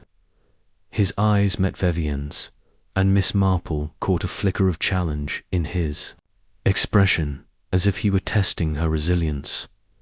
Vivian's smile was radiant, but strained. "Basil is too kind. It's a demanding part, but I'm thrilled to take it on. The rehearsals start next month, and I'm already losing sleep over the lines." Her laugh was light, but her fingers tightened on her teacup, and Miss Marple noted the faint tremor in her hand. Seizing the opportunity, Miss Marple leaned forward, her voice gentle but probing. It sounds a fascinating role, Miss Lester. I imagine it requires great emotional reserves, especially after your recent ordeal. Mr. Grant, you were with Miss Lester the night of the theft, were you not? It must have been a comfort to have such a friend nearby. Her tone was sympathetic, but her eyes were keen, watching both Grant and Vivian for any telltale reaction. Grant's smile didn't waver, but his eyes narrowed slightly, as if assessing her intent. Indeed, Miss Marple. We dined at Claridge's business meeting, mostly discussing the play. I escorted Vivian back to the Savoy around midnight, then went to my club. I only learned of the theft the next day when she telephoned me, in a panic. His voice was steady, but there was a rehearsed quality to it, as if he'd anticipated the question. Vivian nodded, her expression one of gratitude. Basil was a godsend, helping me deal with the police and the insurance company. I was quite beside myself. You know, those jewels meant so much. Her voice caught, and she dabbed her eyes with a handkerchief. A gesture Miss Marple found less convincing than before. Clara Finch, serving herself a scone, fumbled the plate, and it clattered against the table. Her face flushed, and she murmured an apology, but Miss Marple caught the way her eyes darted to Grant, then away, as if his words had struck a nerve. The dresser's reaction was a puzzle piece, one that suggested she knew more about that night than she let on. In St. Mary Mead, Miss Marple had known a parlour-maid who dropped a tray when her employer mentioned a stolen watch, later revealed as a gift from an illicit lover. Clara's unease hinted at a similar secret, tied to Vivian's theft or to Grant's role in it. Colonel Bantry, oblivious to the undercurrents, seized on Grant's mention of the club. Which club, if I may ask? The Athenaeum. I was a member there before we moved to the country. Fine place, but the porters could be lax. Lost a cigar case once, never found it. His tone was jovial, but his eyes were sharp, as if testing Grant's veracity. Grant's laugh was smooth. The Garrick, actually. Lively crowd, but I didn't stay long, just a nightcap before heading home. I'm afraid I have no tales of lost cigar cases, Colonel. His deflection was deft, but Miss Marple noted the way Vivian's shoulders relaxed, as if relieved by his answer. The producer's alibi was plausible, but its precision raised questions. A man with nothing to hide, she reflected, rarely needed such a polished response. Dolly Bantry, ever eager for drama, leaned forward. Mr. Grant, you must have been furious about the theft. Vivian's jewels were practically part of her stage persona. Do you think the thief targeted her deliberately? Rival, perhaps, jealous of her success. Her question was innocent, but it hung in the air, drawing all eyes to Grant. The producer's smile tightened, and he sipped his tea before answering. A rival. Possible, but I'd wager it was a common thief, exploiting the Savoy's lax security. Vivian's a star, and stars attract attention, sometimes the wrong kind. His gaze flickered to Vivian, and Miss Marple caught a hint of warning in it, as if he were urging her to stay silent. Vivian's laugh was brittle. Oh, Dolly, you make it sound like a melodrama. I'm sure it was just bad luck. The police are doing their best, and I'm trying to move on.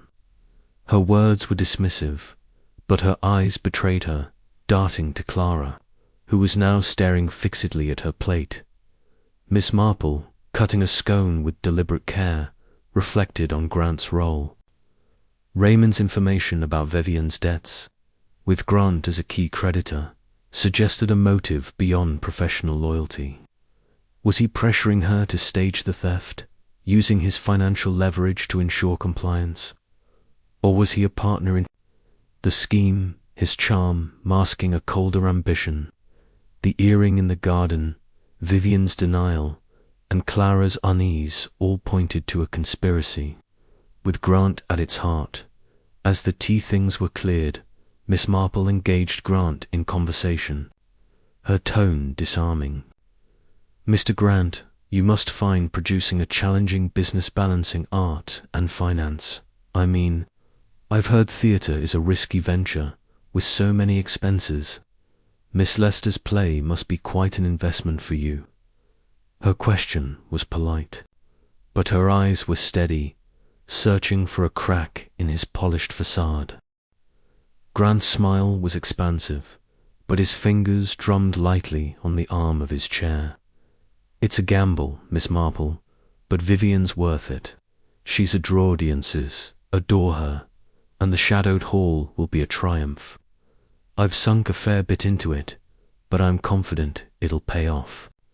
His confidence was almost too smooth, and Miss Marple wondered if his investment extended beyond money, perhaps to control over Vivian herself. She nodded, her expression one of innocent curiosity. "How admirable. I suppose you must trust your star implicitly, especially with such high stakes. It's fortunate you were with her that night to offer support." Her words were gentle, but they carried a subtle challenge. Testing his reaction, Grant's eyes narrowed, but his smile held. "Trust is everything in this business, Miss Marple. Vivian knows I have her best interests at heart." His tone was warm, but there was a steel beneath it, and Vivian, catching his words, paled slightly, her teacup clinking against its saucer. Clara, clearing her throat, rose abruptly.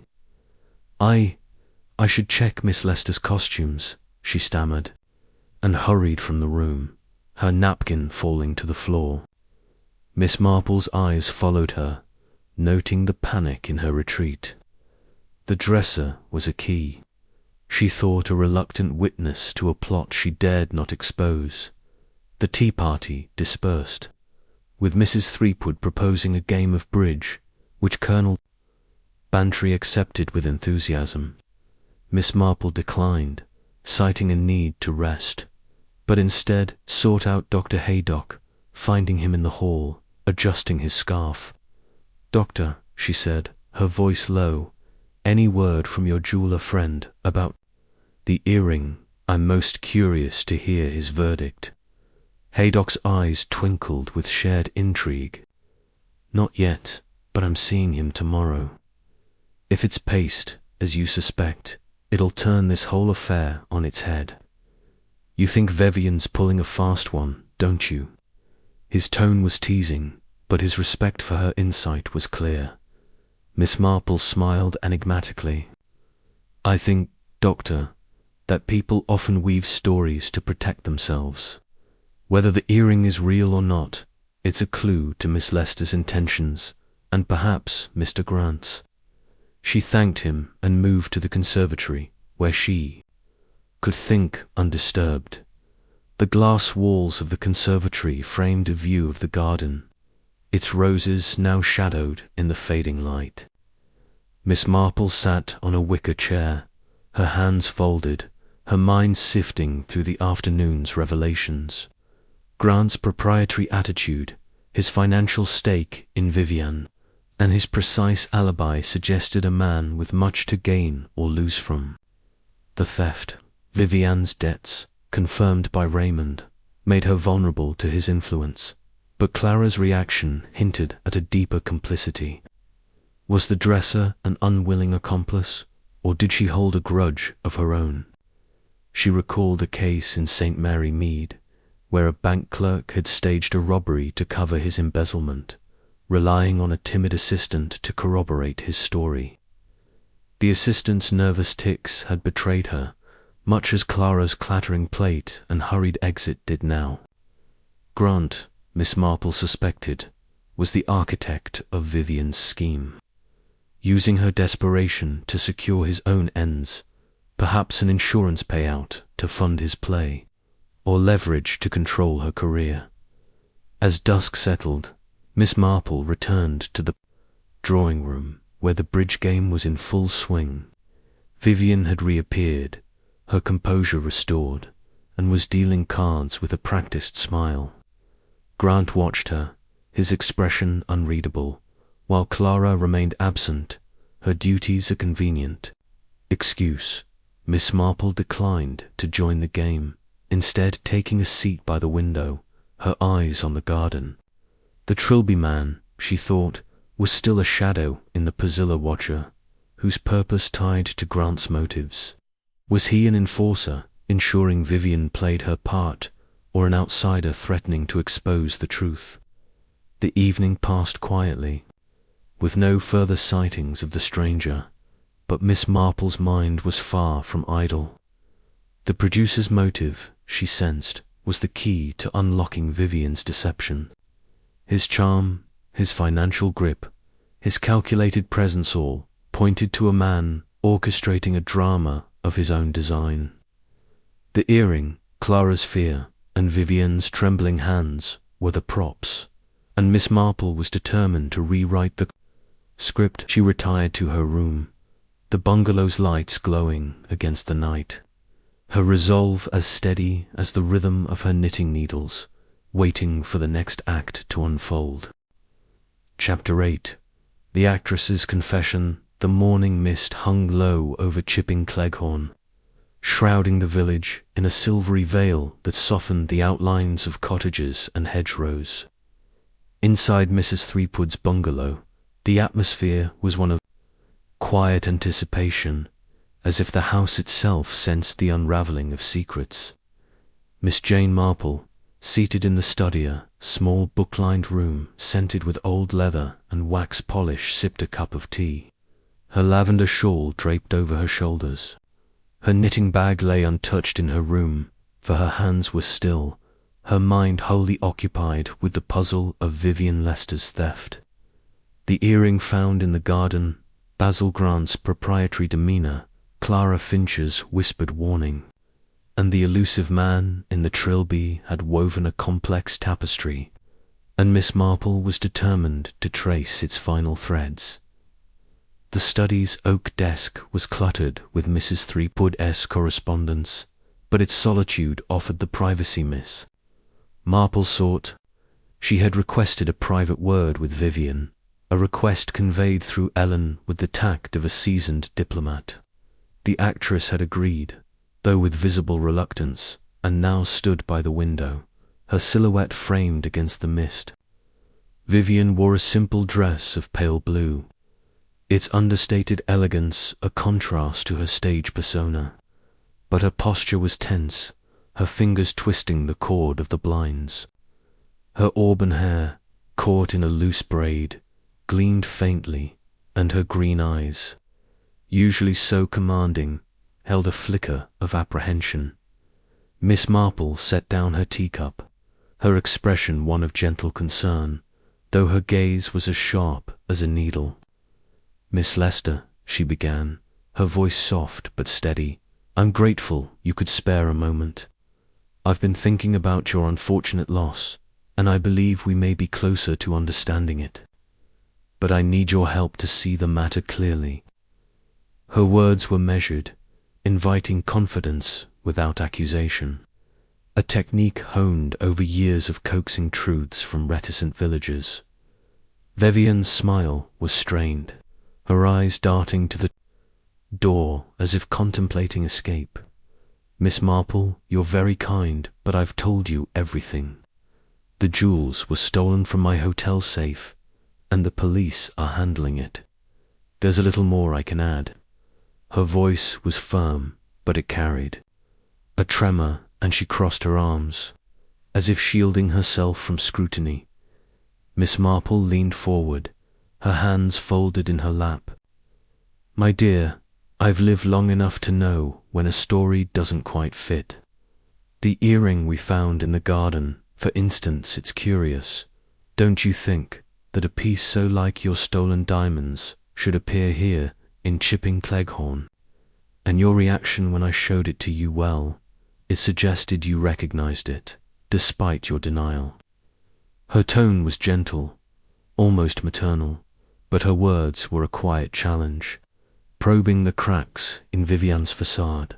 The actress's composure faltered, her breath catching as she turned to face Miss Marple. For a moment, her eyes blazed with defiance, but then her shoulders slumped, and she sank into a chair, her hands covering her face. "Oh, what's the use?" she whispered, her voice breaking. "You see too much, don't you? I can't keep it up any longer." Her words were a surrender, and Miss Marple waited, her silence an invitation to unburden. Vivian's hands dropped, revealing a face pale and drawn, stripped of its theatrical mask. "You're right," she said, her voice low and halting. "The theft, it wasn't what I said. I staged it. The jewels are safe, hidden in a costume trunk in London. I needed the insurance money, you see. My last play failed, and I owe so much creditors, Basil Grant, even bookmakers. I thought if I could claim the payout, I'd have a chance to start over, to save my career." Her eyes filled with tears, but she brushed them away, as if ashamed of the display. Miss Marple's expression softened, though her mind was alert, piecing together the confession with the clues she'd gathered. "I suspected as much," she said gently. "In St. Mary Mead, we had a young woman who lost a bracelet to pay off a debt, only to regret it when the truth came out. But you didn't act alone, did you? Miss Finchy helped you, I think." Vivian nodded, her gaze fixed on the floor. "Clara, yes. She's been with me for years, loyal to a fault. I told her everything, my debts, my desperation. She didn't want to do it, but I begged her. She helped me stage the theft, made sure the safe looked tampered with. The earring in the garden was her mistake. She was supposed to bury a paste copy to make the story convincing, but she dropped it and couldn't find it in the dark. I was furious, but she was terrified. Poor thing." Her voice trembled, and she looked up, her eyes pleading. "Clara's not to blame, Miss Marple. Was my idea, my fault." Miss Marple's eyes were kind but unyielding. "I understand, my dear. Loyalty can lead us astray, but it's a heavy burden for Miss Finch to carry. And Mr. Grant, what role did he play? I've noticed his influence over you, and my nephew tells me you owe him a considerable sum. Did he push you into this scheme?" Her question was direct, but her tone remained gentle, encouraging truth without judgment. Vivian's face darkened, a mix of fear and resentment flashing across her features. "Basil, he knew I was struggling. He's invested heavily in my next play, and he's not a man who likes to lose. He didn't suggest the theft outright, but he made it clear I needed to find money fast, or he'd ruin me all in my debts, spread word of my troubles. He hinted at insurance, said it was common practice in the theatre. I felt trapped, Miss Marple. He's been watching me, sending that man to keep an eye on me." Her voice dropped to a whisper, and she glanced at the window, as if expecting the Trilby man to materialize. Miss Marple's needles, had they been in her hands, would have paused. The Trilby man, she realized, was no mere creditor but an agent of Grant's control, a shadow ensuring Vivian's compliance. "This man," she said, "the one seen near the oak tree and in the garden, he's working for Mr. Grant. Then, a detective, perhaps, to make sure you followed through." Vivian nodded, her hands twisting in her lap. "A private investigator, I think. Basil hired him to watch me, to report back. That night by the oak tree, he was warning me not to back out, saying Basil would know if I tried to double-cross him. I was terrified, but I couldn't tell anyone, not even Clara knew the full extent. She thinks Basil's just a creditor." Not this."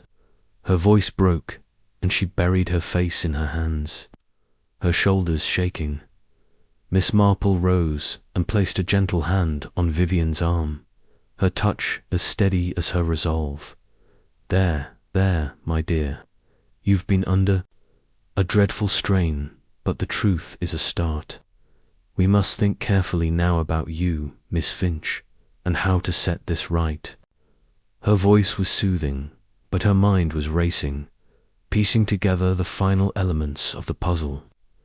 Grant's coercion, Clara's reluctant complicity, and the Trilby man's surveillance formed a web with Vivian at its center.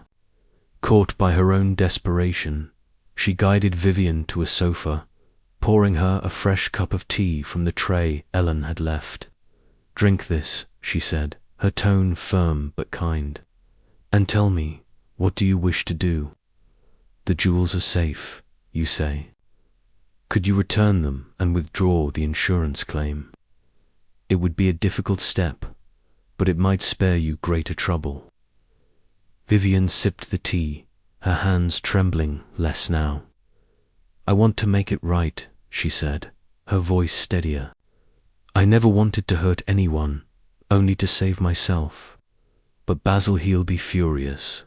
He's counting on that money for the play, and he's not a man to cross. And Clarushi's so frightened I can't bear to drag her into this further." Her eyes met Miss Marple's, a spark of resolve breaking through her fear. "Will you help me, Miss Marple? I don't know how to face this alone."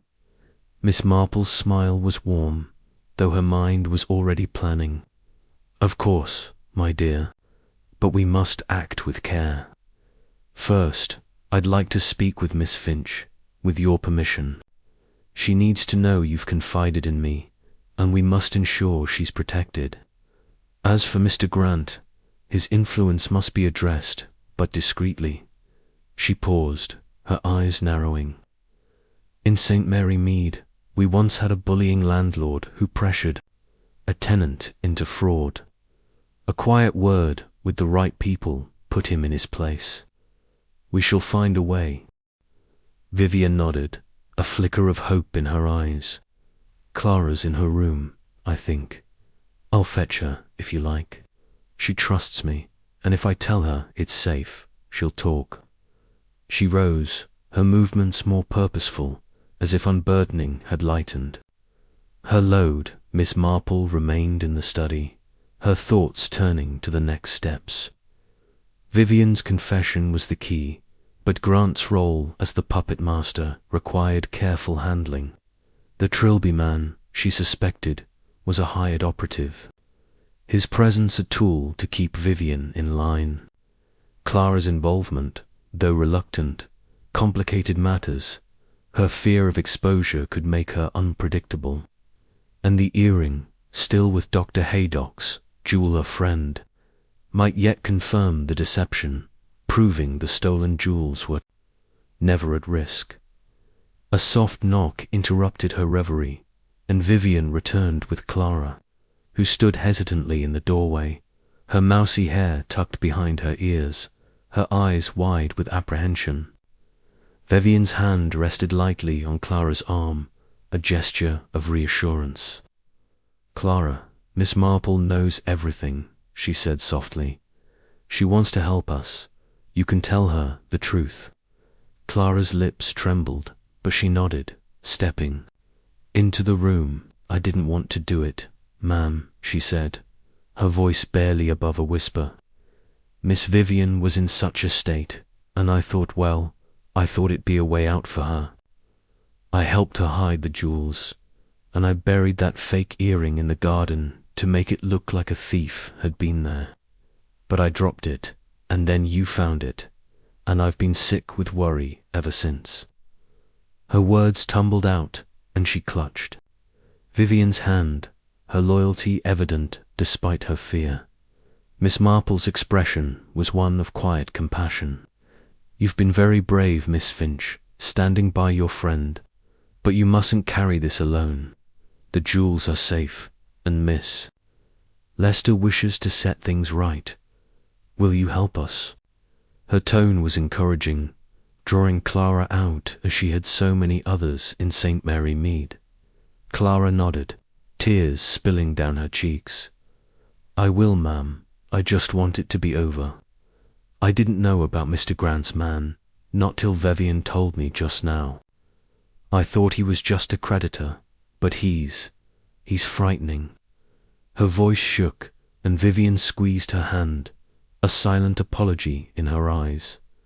Miss Marple rose, her resolve firm. "Thank you, Miss Finch. You've both done the right thing by speaking out. Now, we must be practical. Miss Lester, you'll need to contact the insurance company and withdraw your claim, explaining it was a mistake.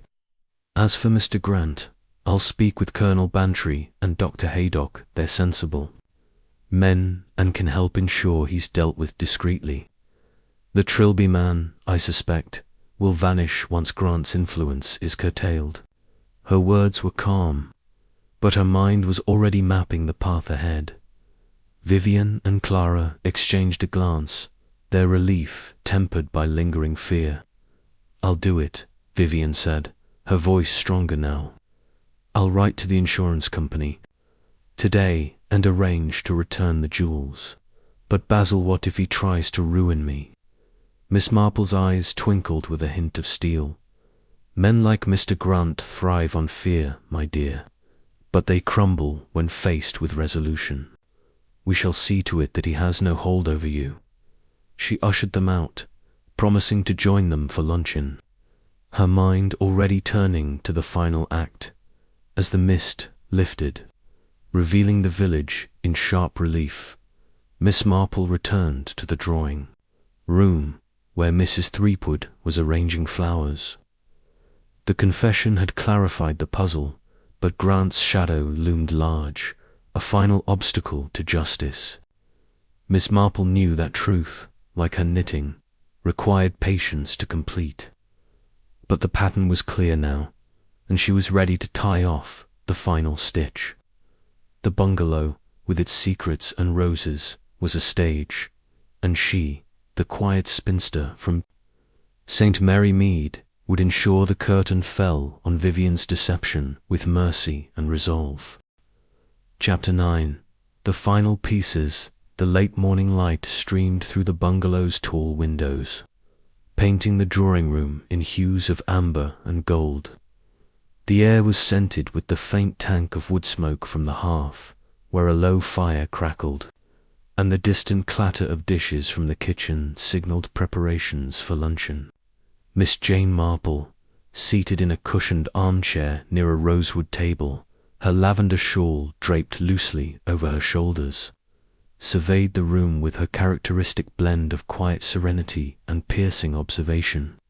Her knitting bag remained in her room, for her hands were still, her mind wholly occupied with the delicate task of weaving together the final strands of Vivian Lester's deception. The actress's confession, Clara Finch's tearful corroboration, and the looming shadow of Basil Grant had brought the mystery into sharp focus.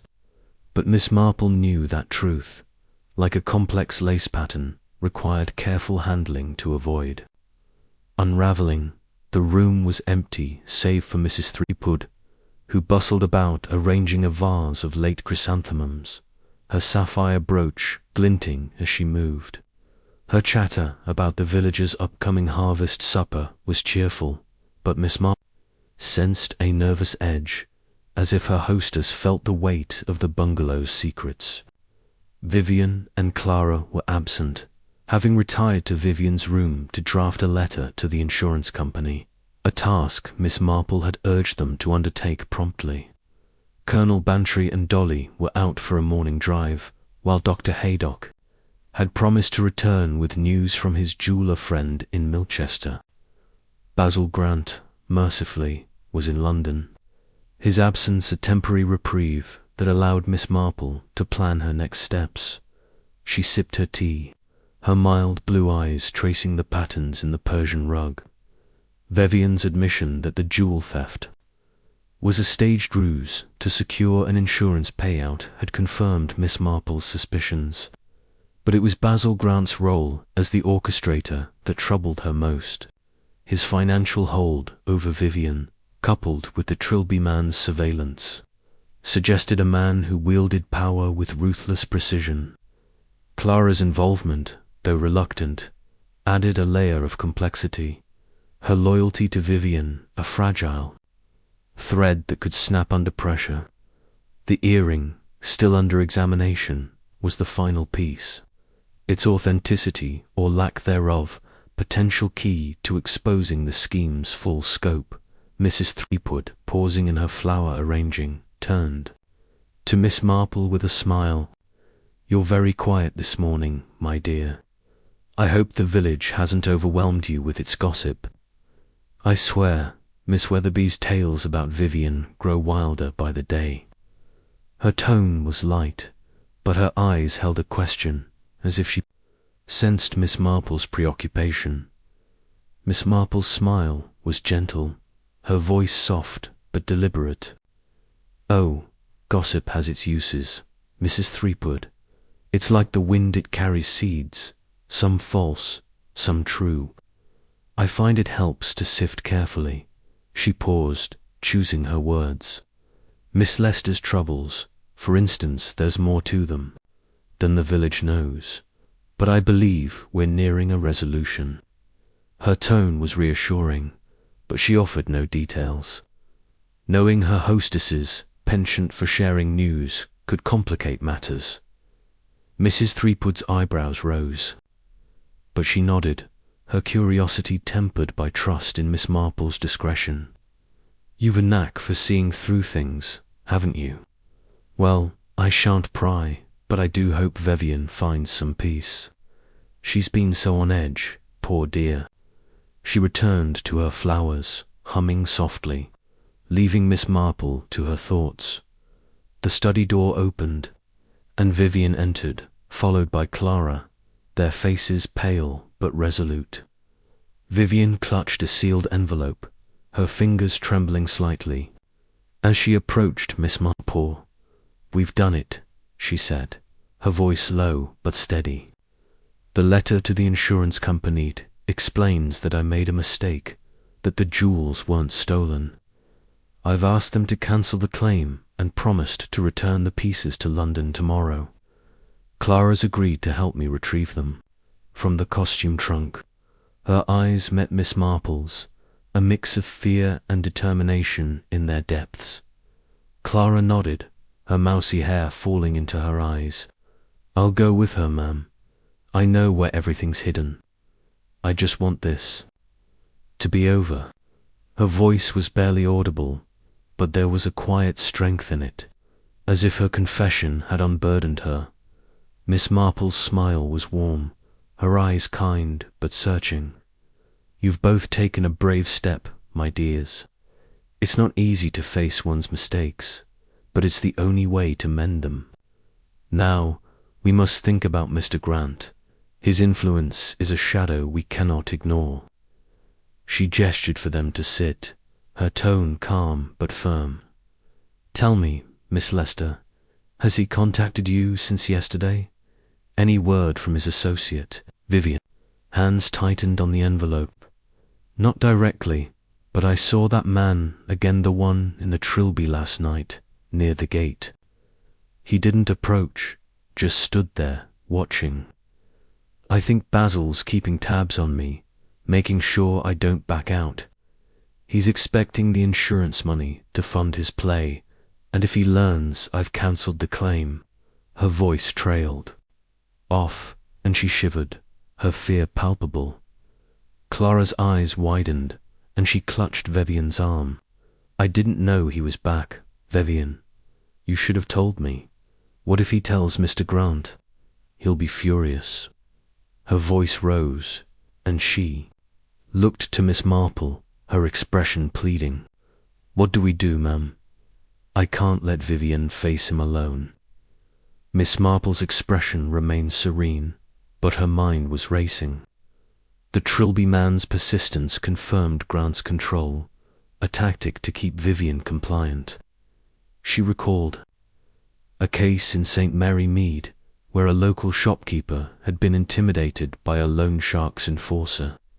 His nightly vigils a silent threat. The solution had been to expose the shark's tactics to the authorities. But Grant's influence required a subtler approach, given his status and Vivian's public profile. First, Miss Marple said, her voice steady, we must ensure your safety, Miss Lester. You and Miss Finch should stay close to the bungalow until we've dealt with Mr. Grant. I'll speak with Colonel Bantry and Dr. Haydock there, men of sense and can help us approach the matter discreetly. As for the Trilby man, his presence is a nuisance, but he's unlikely to act without Grant's orders. She paused, her eyes narrowing. In my village, we once had a bully who frightened a young widow into selling her land. A quiet word, with the right people, showed him the error of his ways. We shall do something similar here. Vivian's shoulders relaxed slightly, though her eyes remained wary. You make it sound possible, Miss Marple, but Basil, he's clever, and he knows people, powerful people. What if he tries to ruin me, even without the money? Her voice was soft, but there was a spark of defiance in it, as if her confession had kindled a resolve to fight. Miss Marple's smile held a hint of steel. Men like Mr. Grant rely on fear, my dear. But fear crumbles before courage. We'll ensure he has no leverage over you, and your honesty with the insurance company will strengthen your position. Now, rest for a bit, both of you. I'll need your help later, when the others return. She rose, her movements slow but purposeful, and ushered them out, her mind already mapping the next steps. As Vivian and Clara left, Dr. Haydock arrived, his lean face alight with news.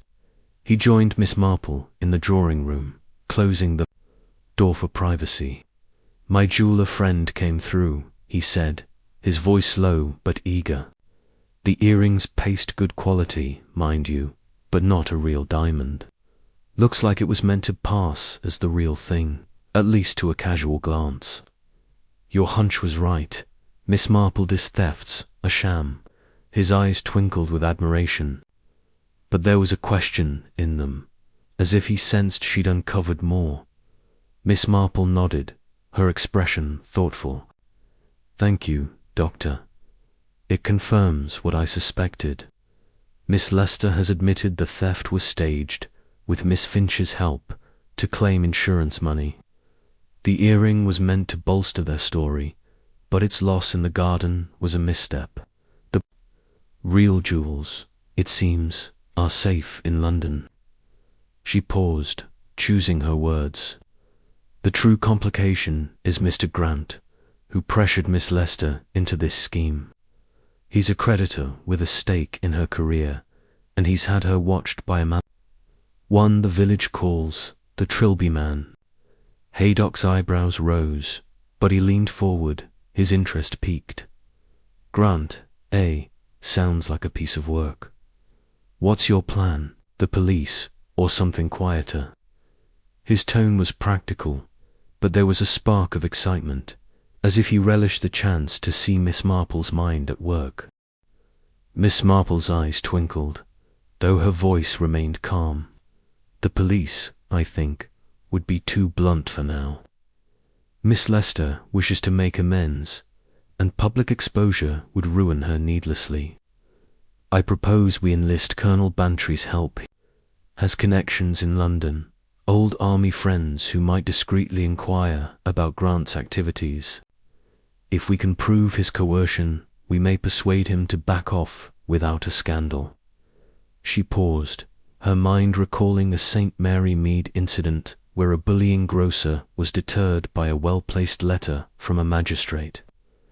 Discretion, Doctor, is our best weapon. Haydock nodded, his respect for her evident. You're a marvel, Miss Marple. I'll speak with the Colonel when he's back, should be any minute. Anything else I can do? That Trilby chop's still lurking, I wager. His tone was light, but his concern was clear. Miss Marple's smile was enigmatic. Keep an eye out, Doctor, and let me know if you hear from your jeweller again. The earring may yet have a role to play, if only to convince Miss Lester's creditors of her good faith. She thanked him and moved to the conservatory, seeking a moment of solitude to refine her strategy. The glass-walled haven, filled with the green of ferns and the citrusy scent of potted oranges, offered a view of the garden where the roses stood sentinel in the mist. Miss Marple sat on a wicker chair, her hands folded, her thoughts as precise as the ticking of a clock. Vivian's confession had laid bare the scheme, but Grant's influence was a knot that required careful untying. The Trilby man, she suspected, was a hired operative, his presence a tool to enforce compliance. Clara's fear, though genuine, was a secondary concern her loyalty to Vivian would hold, provided they acted swiftly. The conservatory door creaked, and Colonel Bantry entered, his ruddy face creased with curiosity. Miss Marple, Dolly said you were up to something. What's this about Vivian's jewels? Haydock's been dropping hints, and I'm itching to know. His tone was gruff but warm, his military bearing softened by his fondness for a good story. Miss Marple's smile was inviting, and she gestured for him to sit.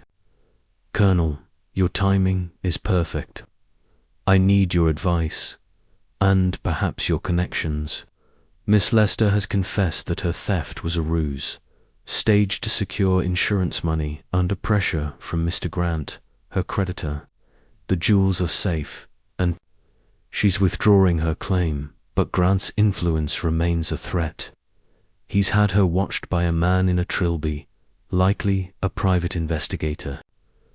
I wonder if you might know someone in London, someone discreet who could look into Grant's affairs. Her tone was confiding, appealing to his sense of duty. Bantry's moustache twitched, and he leaned forward, his eyes alight. By Jove. That's a tale staged, you say?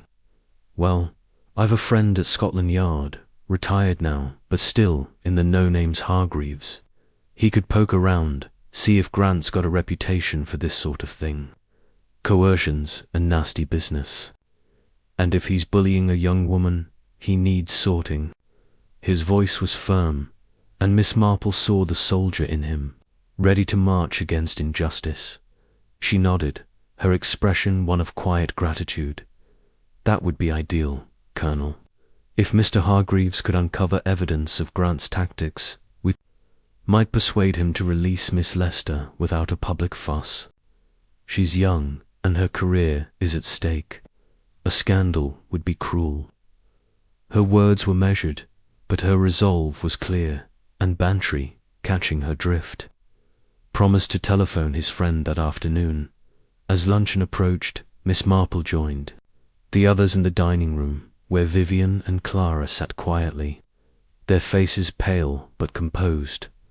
Mrs. Threepwood, sensing a shift in the atmosphere, kept the conversation light, regaling the table with tales of a mischievous village cat. Dolly Bantry, catching Miss Marple's eye, winked conspiratorially, but Miss Marple's smile was serene. Her thoughts on the final pieces, Dr. Haydock's confirmation of the earring's falsity, Colonel Bantry's promise of aid, and Vivian, resolved to make amends, had aligned the puzzle's edges. Grant remained the wild card, his ambition and control a threat that required deft handling. The Trilby man, she suspected, would retreat once Grant's leverage was broken, his role as enforcer redundant. Clara's loyalty, though strained, would hold, and Vivian's courage, kindled by her confession, would carry her through. As the meal ended, Miss Marple excused herself to the garden, ostensibly to admire the roses, but her true purpose was to reflect. The mist had lifted, revealing the village in crisp detail, its chimneys puffing smoke into a pale sky. The roses, their petals vivid against the earth, reminded her of Vivian, beautiful but guarded, their thorns a defense against a harsh world. The final pieces, she thought, were in place, and with care the truth would bloom, untainted by scandal. She turned back to the bungalow, her stick tapping the path, her mind as steady as the rhythm of her knitting, ready to guide the mystery to its close. Chapter 10. The quiet departure. The early morning light filtered through the mist that still clung to Chipping Klehorn, casting a pearlescent glow over the bungalow's garden, where the roses stood in silent vigil. Inside the house was hushed. The only sounds, the soft clink of breakfast dishes and the murmur of Ellen's footsteps as she moved through the hall. Miss Jane Marple, seated at the small writing desk in her guest room, penned a brief note to her nephew Raymond, her spidery handwriting precise despite the hour. Her lavender shawl was draped over the chair, and her knitting bag, ever present, rested by the door, though she had no time for needles today. The events of the previous day, Vivian Lester's confession, Clara Finch's tearful corroboration, and the plan to neutralize Basil Grant's influence had set the stage for a resolution, and Miss Marple was determined to see it through. With the quiet resolve that had unravelled so many mysteries in St. Mary Mead, the study's revelations had been a turning point, laying bare the staged theft of Vivian's jewels, orchestrated under Grant's coercion to secure an insurance payout. Clara's role, though reluctant, had been clarified, and the paste earring, confirmed as a decoy by Dr. Haydock's jeweller friend, had sealed the truth. Colonel Bantry's promise to enlist his Scotland Yard contact, Hargreaves, offered a path to curb Grant's machinations, while Vivian's letter to the insurance company, withdrawing her claim, marked her first step toward redemption. Yet Miss Marple knew that the final act required delicacy. Vivian's career hung in the balance, and Grant's shadow, embodied by the Trilby man, lingered as a potential threat. She sealed her note to Raymond, requesting a final check on Grant's London dealings, and tucked it into her handbag for posting. Rising, she smoothed her tweed skirt and glanced out the window, where the garden lay serene, its secrets now exposed. The roses, she thought, were like Vivian, but fragile, their thorns a defense against a world that judged harshly. Today, she would ensure the actress's departure was as quiet as the mist, a gentle close to a drama that had stirred Chipping Klehorn's tranquil heart. Breakfast was a subdued affair, served in the dining room with its polished table and Wedgwood china. Mrs. Threepwood, sensing the shift in mood, kept her chatter to village matters: a lost dog found near the church, a bake sale planned for the vicarage. Colonel Bantry, his moustache bristling, was absent, having left early to telephone Hargreaves, while Dolly Bantry, her eyes bright with curiosity, peppered Miss Marple with questions about the garden's roses, her tone hinting at a thirst for more tantalizing news. Dr. Haydock, sipping coffee, exchanged a knowing glance with Miss Marple, his silence a nod to their shared understanding of the mystery's resolution. Vivian and Clara joined the table late, their faces pale but composed. Vivian wore a simple travelling dress of dove grey, her auburn hair pinned neatly, her poise restored though her eyes held a trace of vulnerability. Clara, in a plain brown coat, hovered close, her mousy demeanour softened by a newfound resolve. The letter to the insurance company, Vivian announced quietly, had been posted, and arrangements were made to retrieve the jewels from London that afternoon.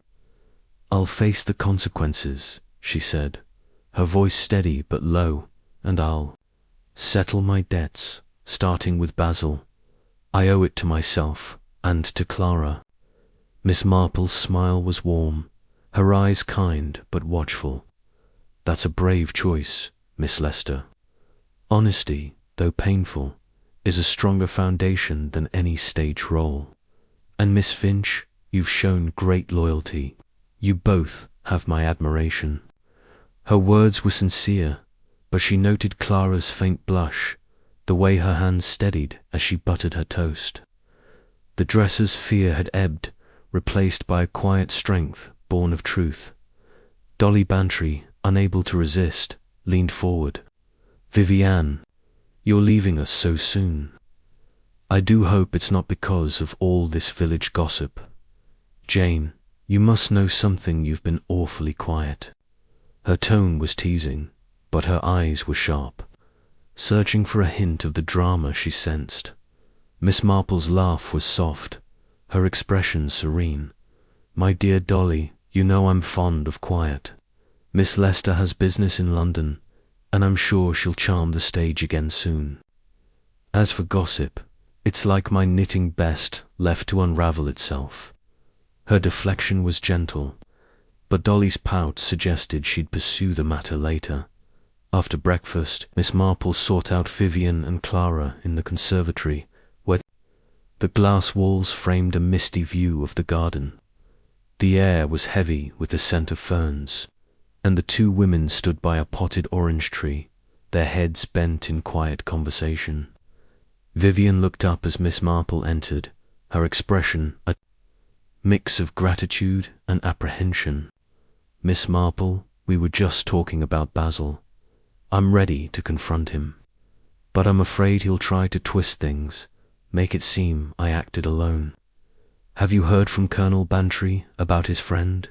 Her voice was steady, but her fingers twisted the hem of her sleeve, a lingering sign of nerves. Miss Marple nodded, settling into a wicker chair. "The Colonel is speaking with Mr. Hargreaves today, and I've asked my nephew to look into Mr. Grant's dealings. We'll have enough to ensure he steps back, my dear. Men like him thrive on control, but they falter when faced with exposure. You must be firm. Tell him you've withdrawn the claim and intend to repay your debts honestly. He'll have no ground to stand on." Her tone was calm, but her eyes held a glint of steel, honed by years of outwitting bullies in St. Mary Mead. Clara, her voice barely above a whisper, spoke up. "What about that Manther one in the Trilby? I saw him again this morning, near the lane. He didn't come close, but he was watching. What if he follows us to London?" Her eyes were wide, but there was a determination in them, as if she, too, was ready to face the shadow. Miss Marple's expression was thoughtful. "He's a hired man, Miss Finch, and his purpose ends when Mr. Grant's leverage does. Once you're in London, stay together and avoid secluded places. I suspect he'll vanish once he reports your resolve to his employer. In my village, we had a poacher who frightened children with his night prowls. When we shone a light on his antics, he slunk away. This man is much the same." Her words were reassuring, and Clara's shoulders relaxed, though her grip on Vivian's arm remained tight. Vivian's eyes met Miss Marple's, a spark of resolve breaking through her fear. "I'll do it, Miss Marple. I'll face Basil and make things right. Clara's coming with me, and we'll sort out the jewels today. I can't thank you enough. You've given me a chance I don't deserve." Her voice caught, and she blinked back tears, her gratitude raw and unguarded. Miss Marple rose, her hand resting briefly on Vivian's arm. "You deserve a chance, my dear, as we all do when we are. Go to London, be brave, and let the truth be your shield. I'll be here a day or two longer, and you may write to me if you need advice." Her smile was maternal, but her mind was already turning to the final details: Grant's reaction, the Trilby man's retreat, and the village's inevitable curiosity as Vivian and Clara prepared to leave. Miss Marple joined Colonel Bantry and Dr. Haydock in the drawing room, where the Colonel was recounting his call to Hargreaves. "Spoke to him an hour ago," Bantry said, his voice booming with satisfaction.